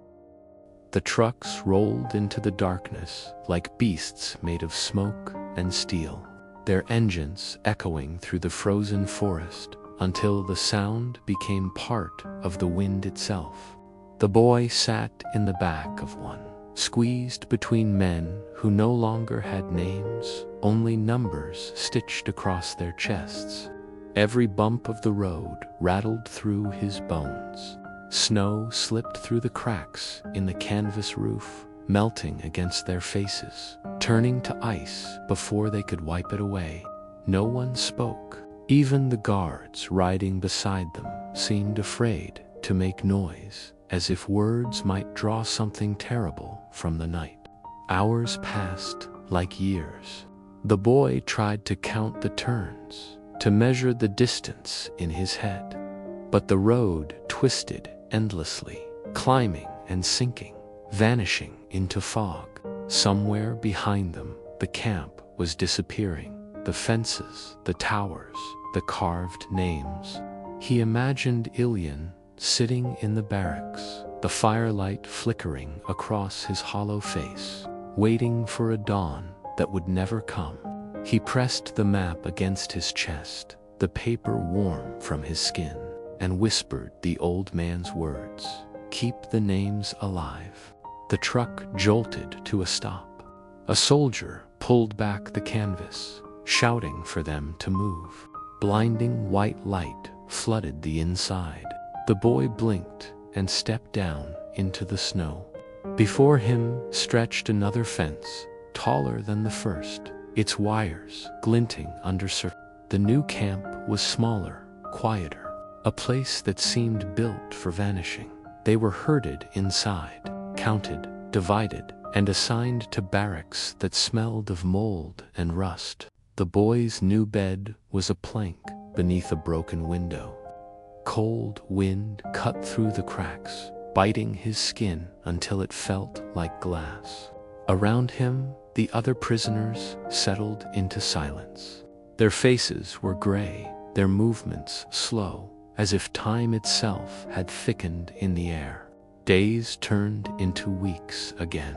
Work began before dawn, ended long after. They carried logs, shoveled snow, dug trenches in frozen ground that screamed beneath their shovels. The guards here were different, stricter, quieter, with no trace of pity in their eyes. The commandant of this place was a tall man with a scar running from his temple to his jaw. He never raised his voice, never looked anyone in the eye. Yet everyone feared him more than the ones who shouted. The boy watched him from a distance and saw something strange. He limped slightly, as though the past had left its mark somewhere deep in his bones. Once, when the boy stumbled, carrying wood, the man stopped beside him, stared for a long moment, and said only one word, "Stand." The tone was neither cruel nor kind, but it sank into him like a command from something larger than life. He stood, he kept standing. The nights grew colder. Sometimes the boy dreamt of fire, the one that had destroyed the kitchen, the faces that vanished in the smoke. He woke with his hands trembling, the ghost of warmth fading from his skin. The forest beyond the fence whispered with life, the kind of silence that wasn't empty but full of unseen movement. Wolves, maybe, or freedom itself. One evening, while cleaning tools in the yard, the boy noticed something strange. One of the fence posts near the far corner had loosened at its base. Not enough to crawl under, but enough to make the wires shift slightly in the wind. He didn't tell anyone. He just looked, memorized the spot, and walked away. The thought grew roots in his mind. That night, he couldn't sleep. He took out the map again, its edges worn soft from being folded too many times. The lines made no sense. Here the forest stretched differently. The road turned the wrong way, but it didn't matter. The paper wasn't a plan, it was a promise. And promises were the only things left that could not be taken. Days later, while hauling supplies near the outer fence, the boy met Pavel again. Somehow, he had survived the transfer to Thinnerno, his eyes sunken but still bright with that dangerous glint of imagination. When he saw the boy, he grinned faintly, like someone remembering a secret they'd buried long ago. "Still got it," he whispered as they passed each other. The boy nodded once. "Good," Pavel said, "because soon we'll need it." That night, the boy found a mark scratched into the wall near the stove, 3 small lines. then one long line through them. A signal, he understood. Something was coming. The next days became a blur of tension. The guards grew restless, drunker, meaner. Rumors spread through whispers and glances. The war outside had shifted. Borders were breaking. Orders had stopped arriving. The prisoners listened and waited. Freedom wasn't a word they dared to say aloud, but it hung in the air like the scent of snow before a storm. On the fifth night, it happened. The guards were celebrating something in the mess hall. Music, laughter, the clink of bottles. Pavel appeared at the boy's side in the shadows of the barracks. "Now," he whispered. The boy hesitated only for a heartbeat. They slipped out through the half-broken door, their breath white against the dark. The snow was falling softly, muffling their footsteps. They moved along the edge of the fence, toward the loosened post. Each second stretched thin as wire. Behind them, laughter echoed faintly. Ahead, the forest waited, black and endless. The boy dropped to his knees, pulling at the wire with shaking hands. It resisted at first, then gave way with a low creak. He froze. No alarm, no shout. Pavel crawled through first, vanishing into the snow. The boy followed, the metal tearing his sleeve, cutting his arm, but he didn't stop. The cold air on the other side felt unreal, like breathing for the first time. They ran, branches whipped their faces, snow swallowed their steps. The forest closed around them, vast and silent. They didn't speak for hours. They just moved, guided by instinct, fear, and the distant glow of the northern lights flickering above the treetops. When dawn came, they collapsed beside a frozen stream, gasping. The boy's arm throbbed from the cut, blood dark against the snow. Pavel tore a strip from his coat and wrapped it tight. "We did it," he whispered, almost laughing. "We actually did it." But the boy didn't answer. He was staring back toward the horizon, where faint black smoke rose like a ghost. He knew they would come. The guards would find the broken wire, the tracks, the trail of blood. They would follow. Freedom was never free. It came with a chase. They moved again, slower now, deeper into the forest. Hunger gnawed at them. Thirst burned their throats. Days passed like dreams, blinding white, endless cold, the sound of distant engines in the wind. Once they heard gunfire, far away, sharp and quick. Neither spoke by the third night. Pavel could barely walk. His face had gone pale, his lips blue. The boy half carried him through the snow, whispering the names like prayers, names of the dead, of those left behind, of those who still might live. "Keep them alive," he said, and Pavel smiled weakly. "You already have." When morning came, the forest thinned. Through the mist, they saw something, dark shapes, low roofs, smoke from chimneys, a village. They stumbled toward it, hearts pounding. But as they neared, the boy stopped. The buildings were abandoned, doors hanging open, windows shattered. The war had passed through long ago, leaving nothing but silence. They found shelter in a barn, collapsed beneath the hay. For the first time in months, the boy slept without chains or commands. He dreamt of Ilyan's voice, of warmth, of a sky without fences. When he woke, the light was gray, the air still. Pavel was gone. The boy sat up, panic surging, but then he saw it, a folded piece of paper beside him. The map, his map. Only now, there was something new drawn on it, a line leading farther north, ending with a single word, free. He stared at it, until the letters blurred. Outside, the snow had stopped. The wind had quieted. Somewhere far off, he thought he heard the faint cry of a bird. For the first time, he didn't feel afraid.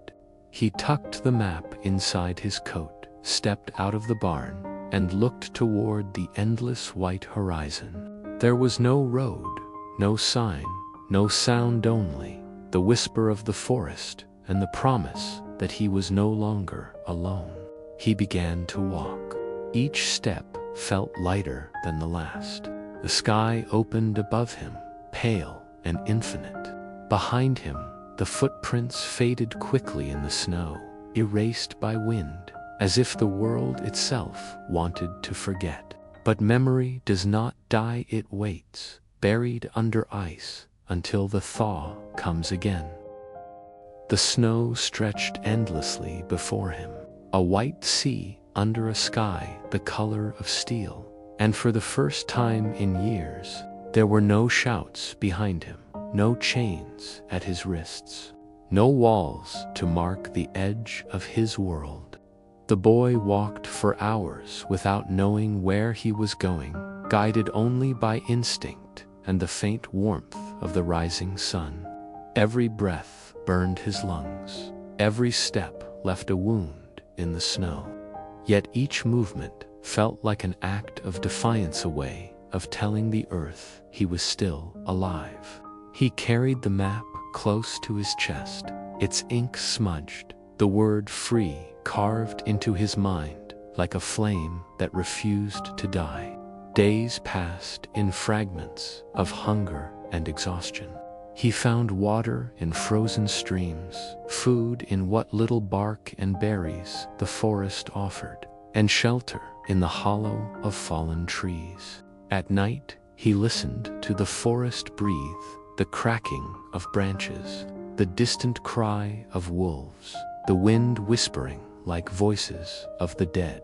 Sometimes he thought he heard Pavel's laughter echoing between the trees, or Ilyan's low, steady hum. He spoke to them both, not as ghosts, but as companions, and in those whispers, the silence felt less cruel. After what felt like weeks, the forest began to thin. The air softened, carrying scents he hadn't known in years: smoke, pine, resin, something warm and human. And then, one morning, he saw it, a road. Not the dirt tracks of the camps, but a real road, frozen hard and empty, leading toward a cluster of small houses at the edge of the trees. Smoke rose from their chimneys. For a long time, he simply stood there, staring, afraid it was another dream that would vanish if he moved. But the wind pushed him forward, step by step, until he reached the first fence. The village was quiet, too quiet. A dog barked once, then silence. He knocked on the nearest door, his hands shaking. It opened slightly, revealing an old woman wrapped in a thick shawl. Her eyes widened when she saw him, his torn clothes, hollow face, bleeding hands. For a moment, neither spoke. Then she stepped aside. "Come in," she said softly. Inside, warmth hit him like sunlight. The smell of bread made his knees weak.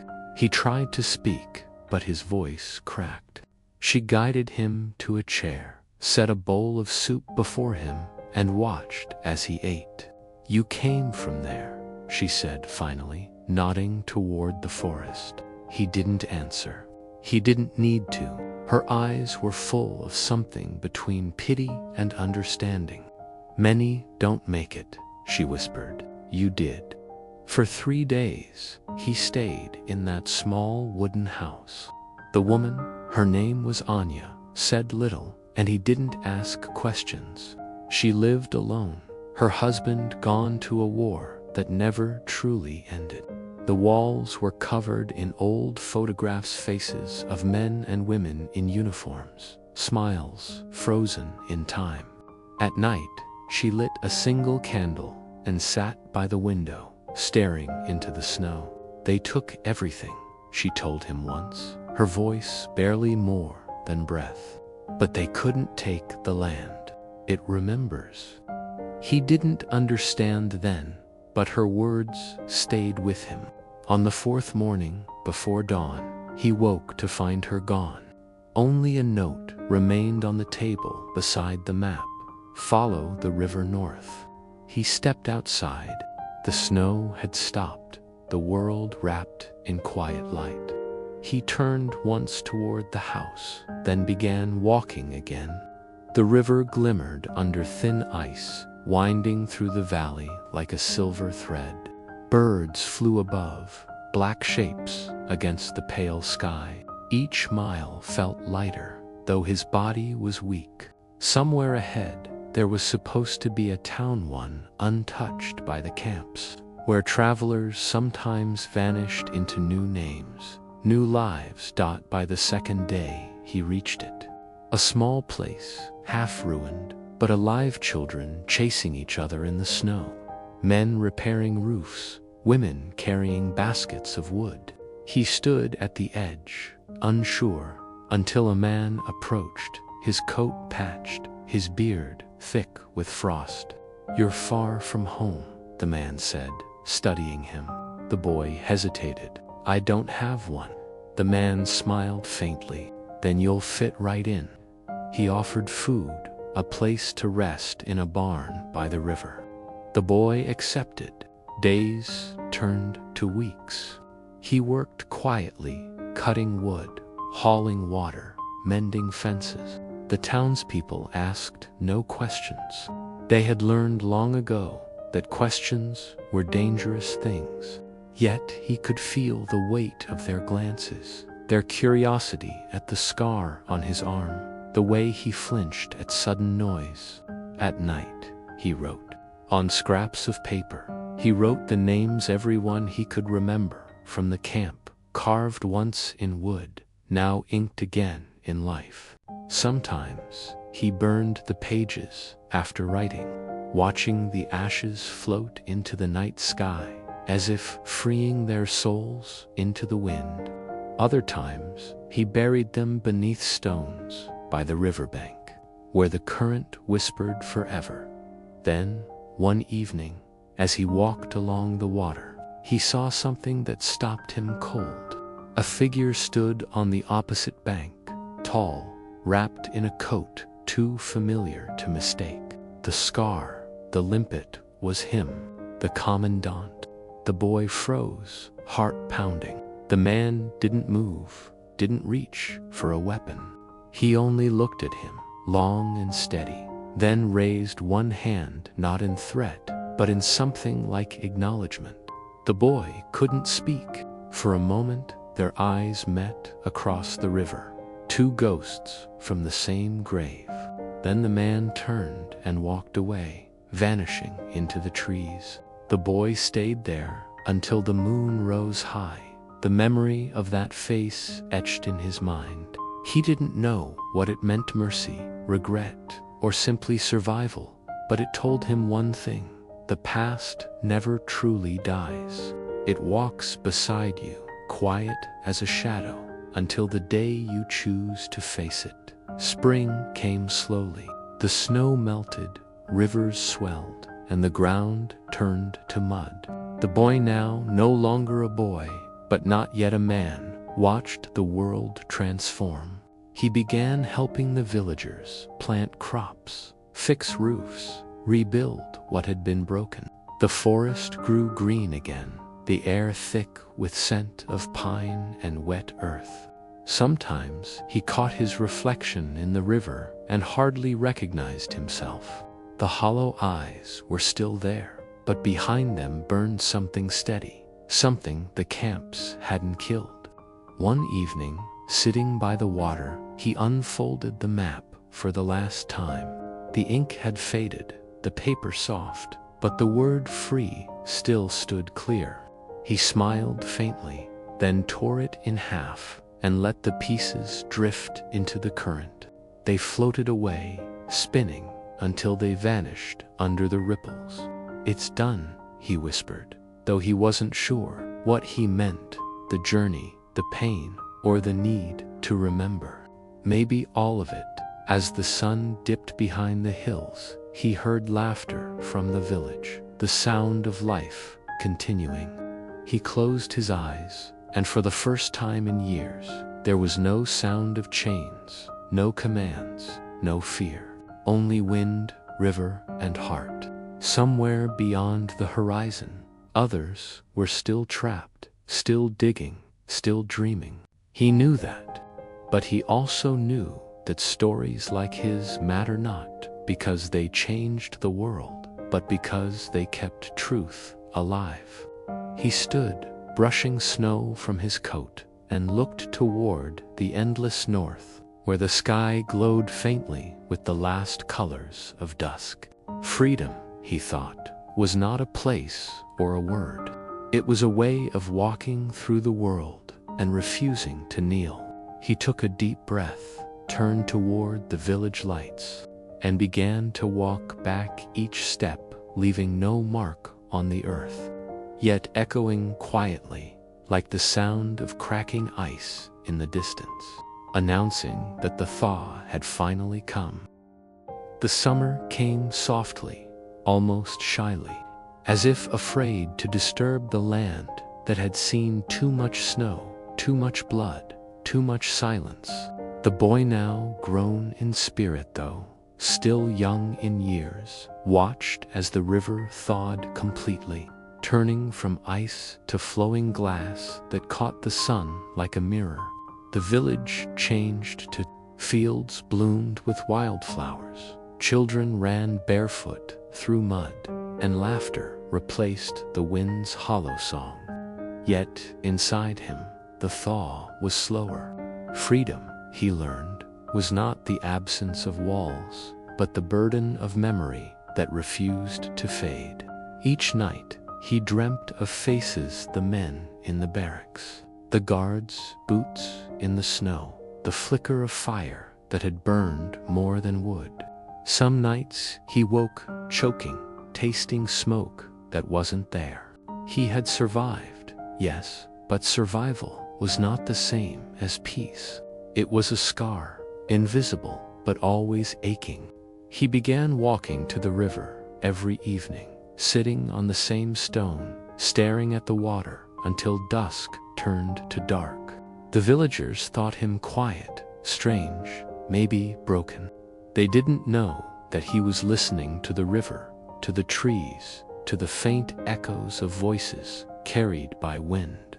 He started writing again, not just names this time, but stories: how Elyon had once carved a spoon for a dying man, how Pavel had smiled when he said they'd make it, how a guard had slipped him bread once when no one was watching. Small things, human things, because that was what the Gulag had tried to erase, the small humanity that made suffering bearable.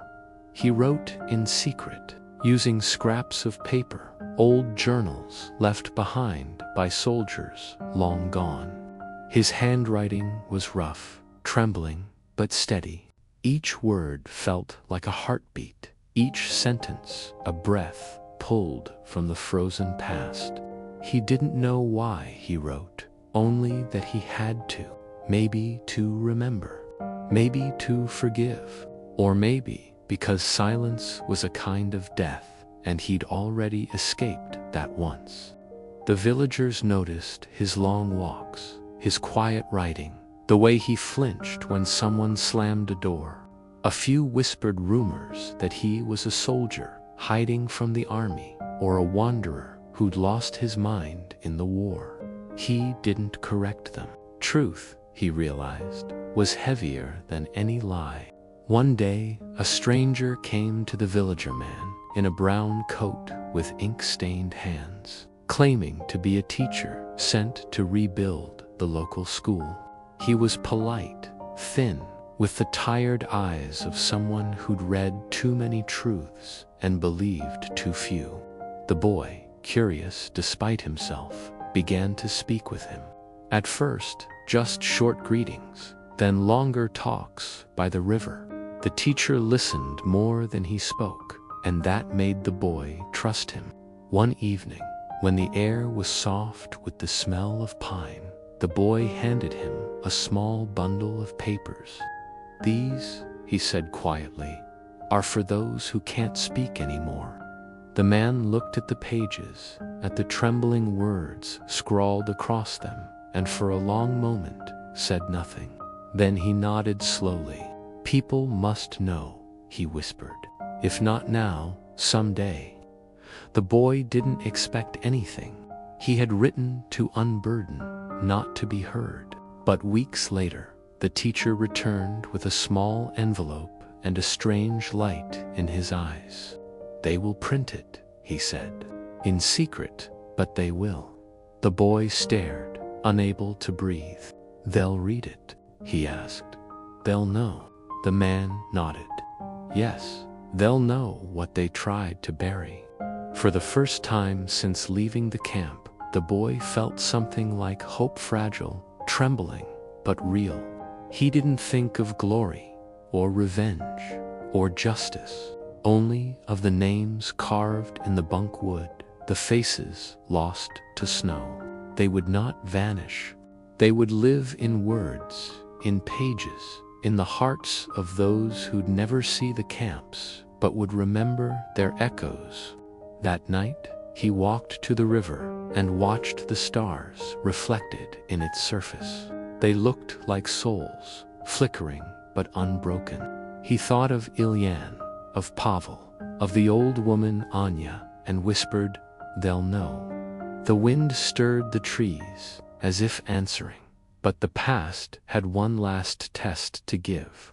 One afternoon, while chopping wood near the edge of the village, he saw soldiers on the road, gray coats, rifles slung across their backs, the same kind of faces he'd known too well. They stopped at the well, asked questions.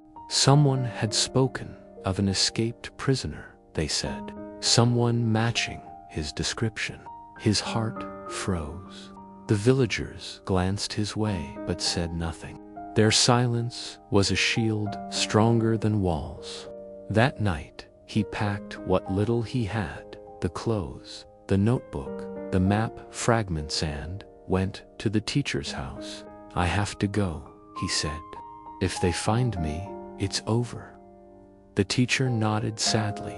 "The story is already out," he said. "You've done what you came to do." The boy hesitated, then smiled faintly. "No," he said softly. "It's what they did. I just carried it." They embraced once, brief and wordless, like brothers meeting at the edge of war. Then the boy turned and vanished into the forest once more. He followed the river north again, the same path the old woman had shown him months ago. But this time, he wasn't running. He was walking toward something, not safety, not escape, but peace. The forest was alive with summer, the air thick with the sound of insects and the scent of wildflowers.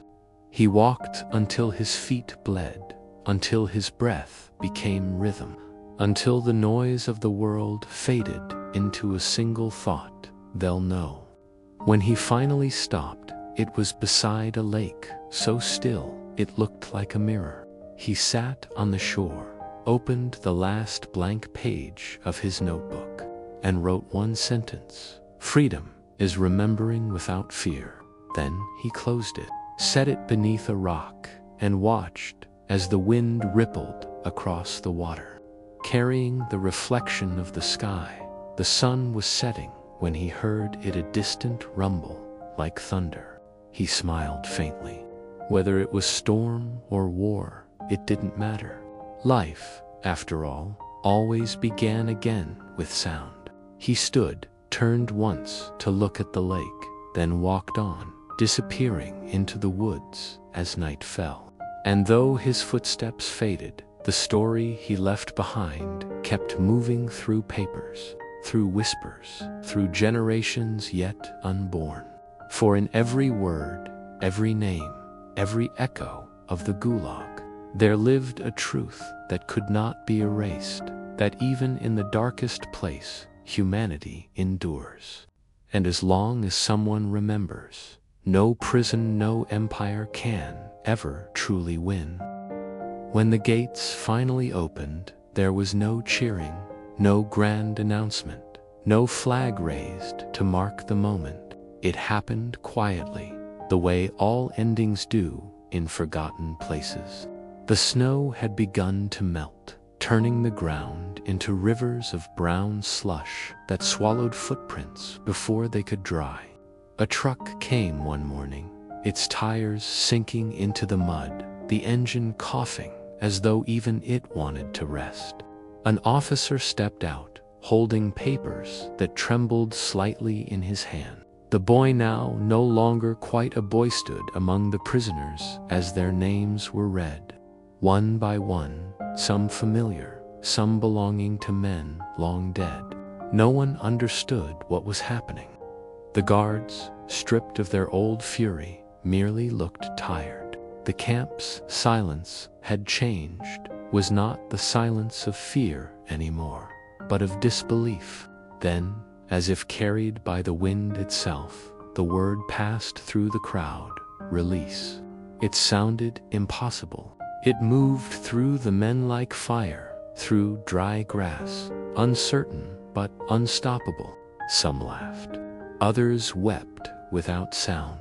A few simply stood still, too broken to react. The boy did neither.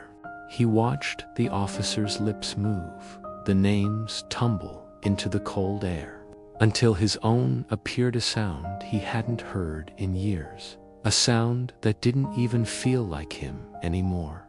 The paper was thrust into his hand, the ink already smudged by damp fingers, the seal of the state glaring up like an eye that had finally closed. He didn't thank anyone. He didn't know how. He simply turned, stepped beyond the line of the gate, and felt the world open up like a wound. The forest waited beyond the camp, black and endless. He walked without direction, his boots squelching in the thawing mud, each step heavy with ghosts. Behind him, the Gulag shrank into the mist, its fences dissolving into the horizon until it seemed almost unreal. For years it had been his world, his sky, his law, his prison, his home. Now it was nothing but distance. The air beyond smelled different, cleaner somehow, though it carried the same cold that had once bitten his bones. He thought he would feel joy, but what he felt instead was weight, a silence too deep to carry alone. Every sound startled him: the cracking of branches, the flutter of unseen wings, the soft hiss of wind weaving through trees. He had forgotten what ordinary noise felt like. When night came, he made a small fire beside a half-frozen stream and watched the flames sway. Their warmth frightened him. It was too alive, too free. He found himself staring into them the way he once stared at the camp's furnaces, waiting for orders that would never come again. Sleep refused to stay. Each time his eyes closed, he saw faces, the men who hadn't survived the winter, who had whispered songs under their breath before fading. Ilyin appeared most often, standing at the edge of the flames, the same calm expression on his face, the same quiet strength. "Don't waste it," the ghost said. "You walked out. Don't let them follow you inside." The man nodded, though there was no one to see. He realized then that the real prison was not the fence, but the memory that refused to die. Freedom wasn't something you reached. It was something you fought to keep breathing inside you. Days blurred together. He walked toward the nearest village, though he didn't know if it still existed. Once, he passed a group of farmers clearing snow from a road. They watched him approach, but said nothing. His coat was ragged, his eyes hollow, and his voice gone. When one of them finally spoke, it was in a whisper, "Gulag." He nodded, and the man lowered his gaze. They offered no food, no comfort, only silence. He didn't blame them. The world had been taught to forget people like him. In towns, he learned to walk quietly, to keep his head down. He traded a small carving, the last piece of wood from the camp, for bread and salt. The shopkeeper accepted it without question, tracing the marks on it with a curious sadness. He didn't know it was carved from a barracks beam, or that beneath the surface hid names of men the world had erased. Spring came slowly, reluctant and pale. The rivers began to move again, carrying fragments of ice like lost letters downstream. He followed one, walking until the smell of pine turned to soil and the trees gave way to open fields. Somewhere far behind, the camp still stood, empty now, perhaps already forgotten, its towers sinking into rot. He wondered if anyone would ever tell their story, or if time would bury them as quietly as the snow once did. The thought frightened him less than it used to. The boy who had entered that camp had been small, silent, afraid of everything. The man who walked out was made of ash and memory, stitched together by survival itself. He had learned that pain was not an ending but a language one only the living could speak. One evening, he reached a hill overlooking a wide, thawing plain. In the distance, a train crawled along a distant track, smoke curling into the sunset. He watched it for a long time, listening to its rhythm, steady and alive. Once, that sound had meant fear, deportation, the beginning of chains. Now it sounded like possibility. He sat on the grass, running his fingers through the damp earth, and for the first time since the fire, he smiled, small, cracked, but real. He thought of the word he had carved beneath his bunk. It had seemed foolish then, too fragile to survive. But it had followed him here, across years and silence and ice, and now it sat beside him, breathing with the wind. He never returned to the city. Instead, he found work in a small village, repairing fences, fixing roofs, building what others had broken. He didn't tell them who he was or where he had come from. When people asked about the scars on his hands, he only said, "Work." At night, he would sit outside his hut, carving again, not names this time, but shapes, trees, birds, rivers, flames, things that moved, things that lived. Sometimes he left them on doorsteps. Other times he tossed them into the river, letting the water carry them wherever it wished. It became his prayer, quiet defiance, a reminder that even the smallest pieces of wood could hold stories too heavy for words. Years passed. The world changed its flags, its rulers, its songs. People spoke of progress, of victory, of forgetting. But he remembered. He remembered not as a wound, but as a promise to never let silence win again.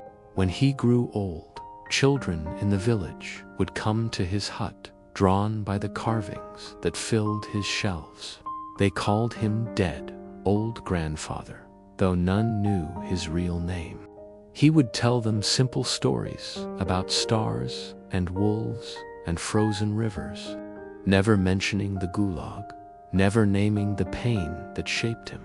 Yet sometimes, when the firelight flickered just right, they would see it in his eyes, the reflection of something vast and unbroken, like ice cracking under spring sun.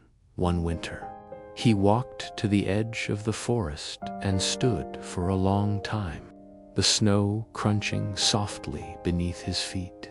The trees whispered in the same voice he had once heard in the camp, but it no longer frightened him. He smiled at the sound, placed his hand against a birch trunk, and whispered, "I'm still here." Then he left one final carving at its base, a small flame, carefully etched, forever burning in the grain. When spring returned again, the snow melted around it first, as if bowing in respect. Freedom, he realized, was not a door that opened once. It was the slow, endless act of choosing life after every silence. The Gulag had ended, but its shadow lived in memory, in wood, in wind, and, as long as he remembered, those who never walked out would not vanish. The world might forget their names, but the ice never would.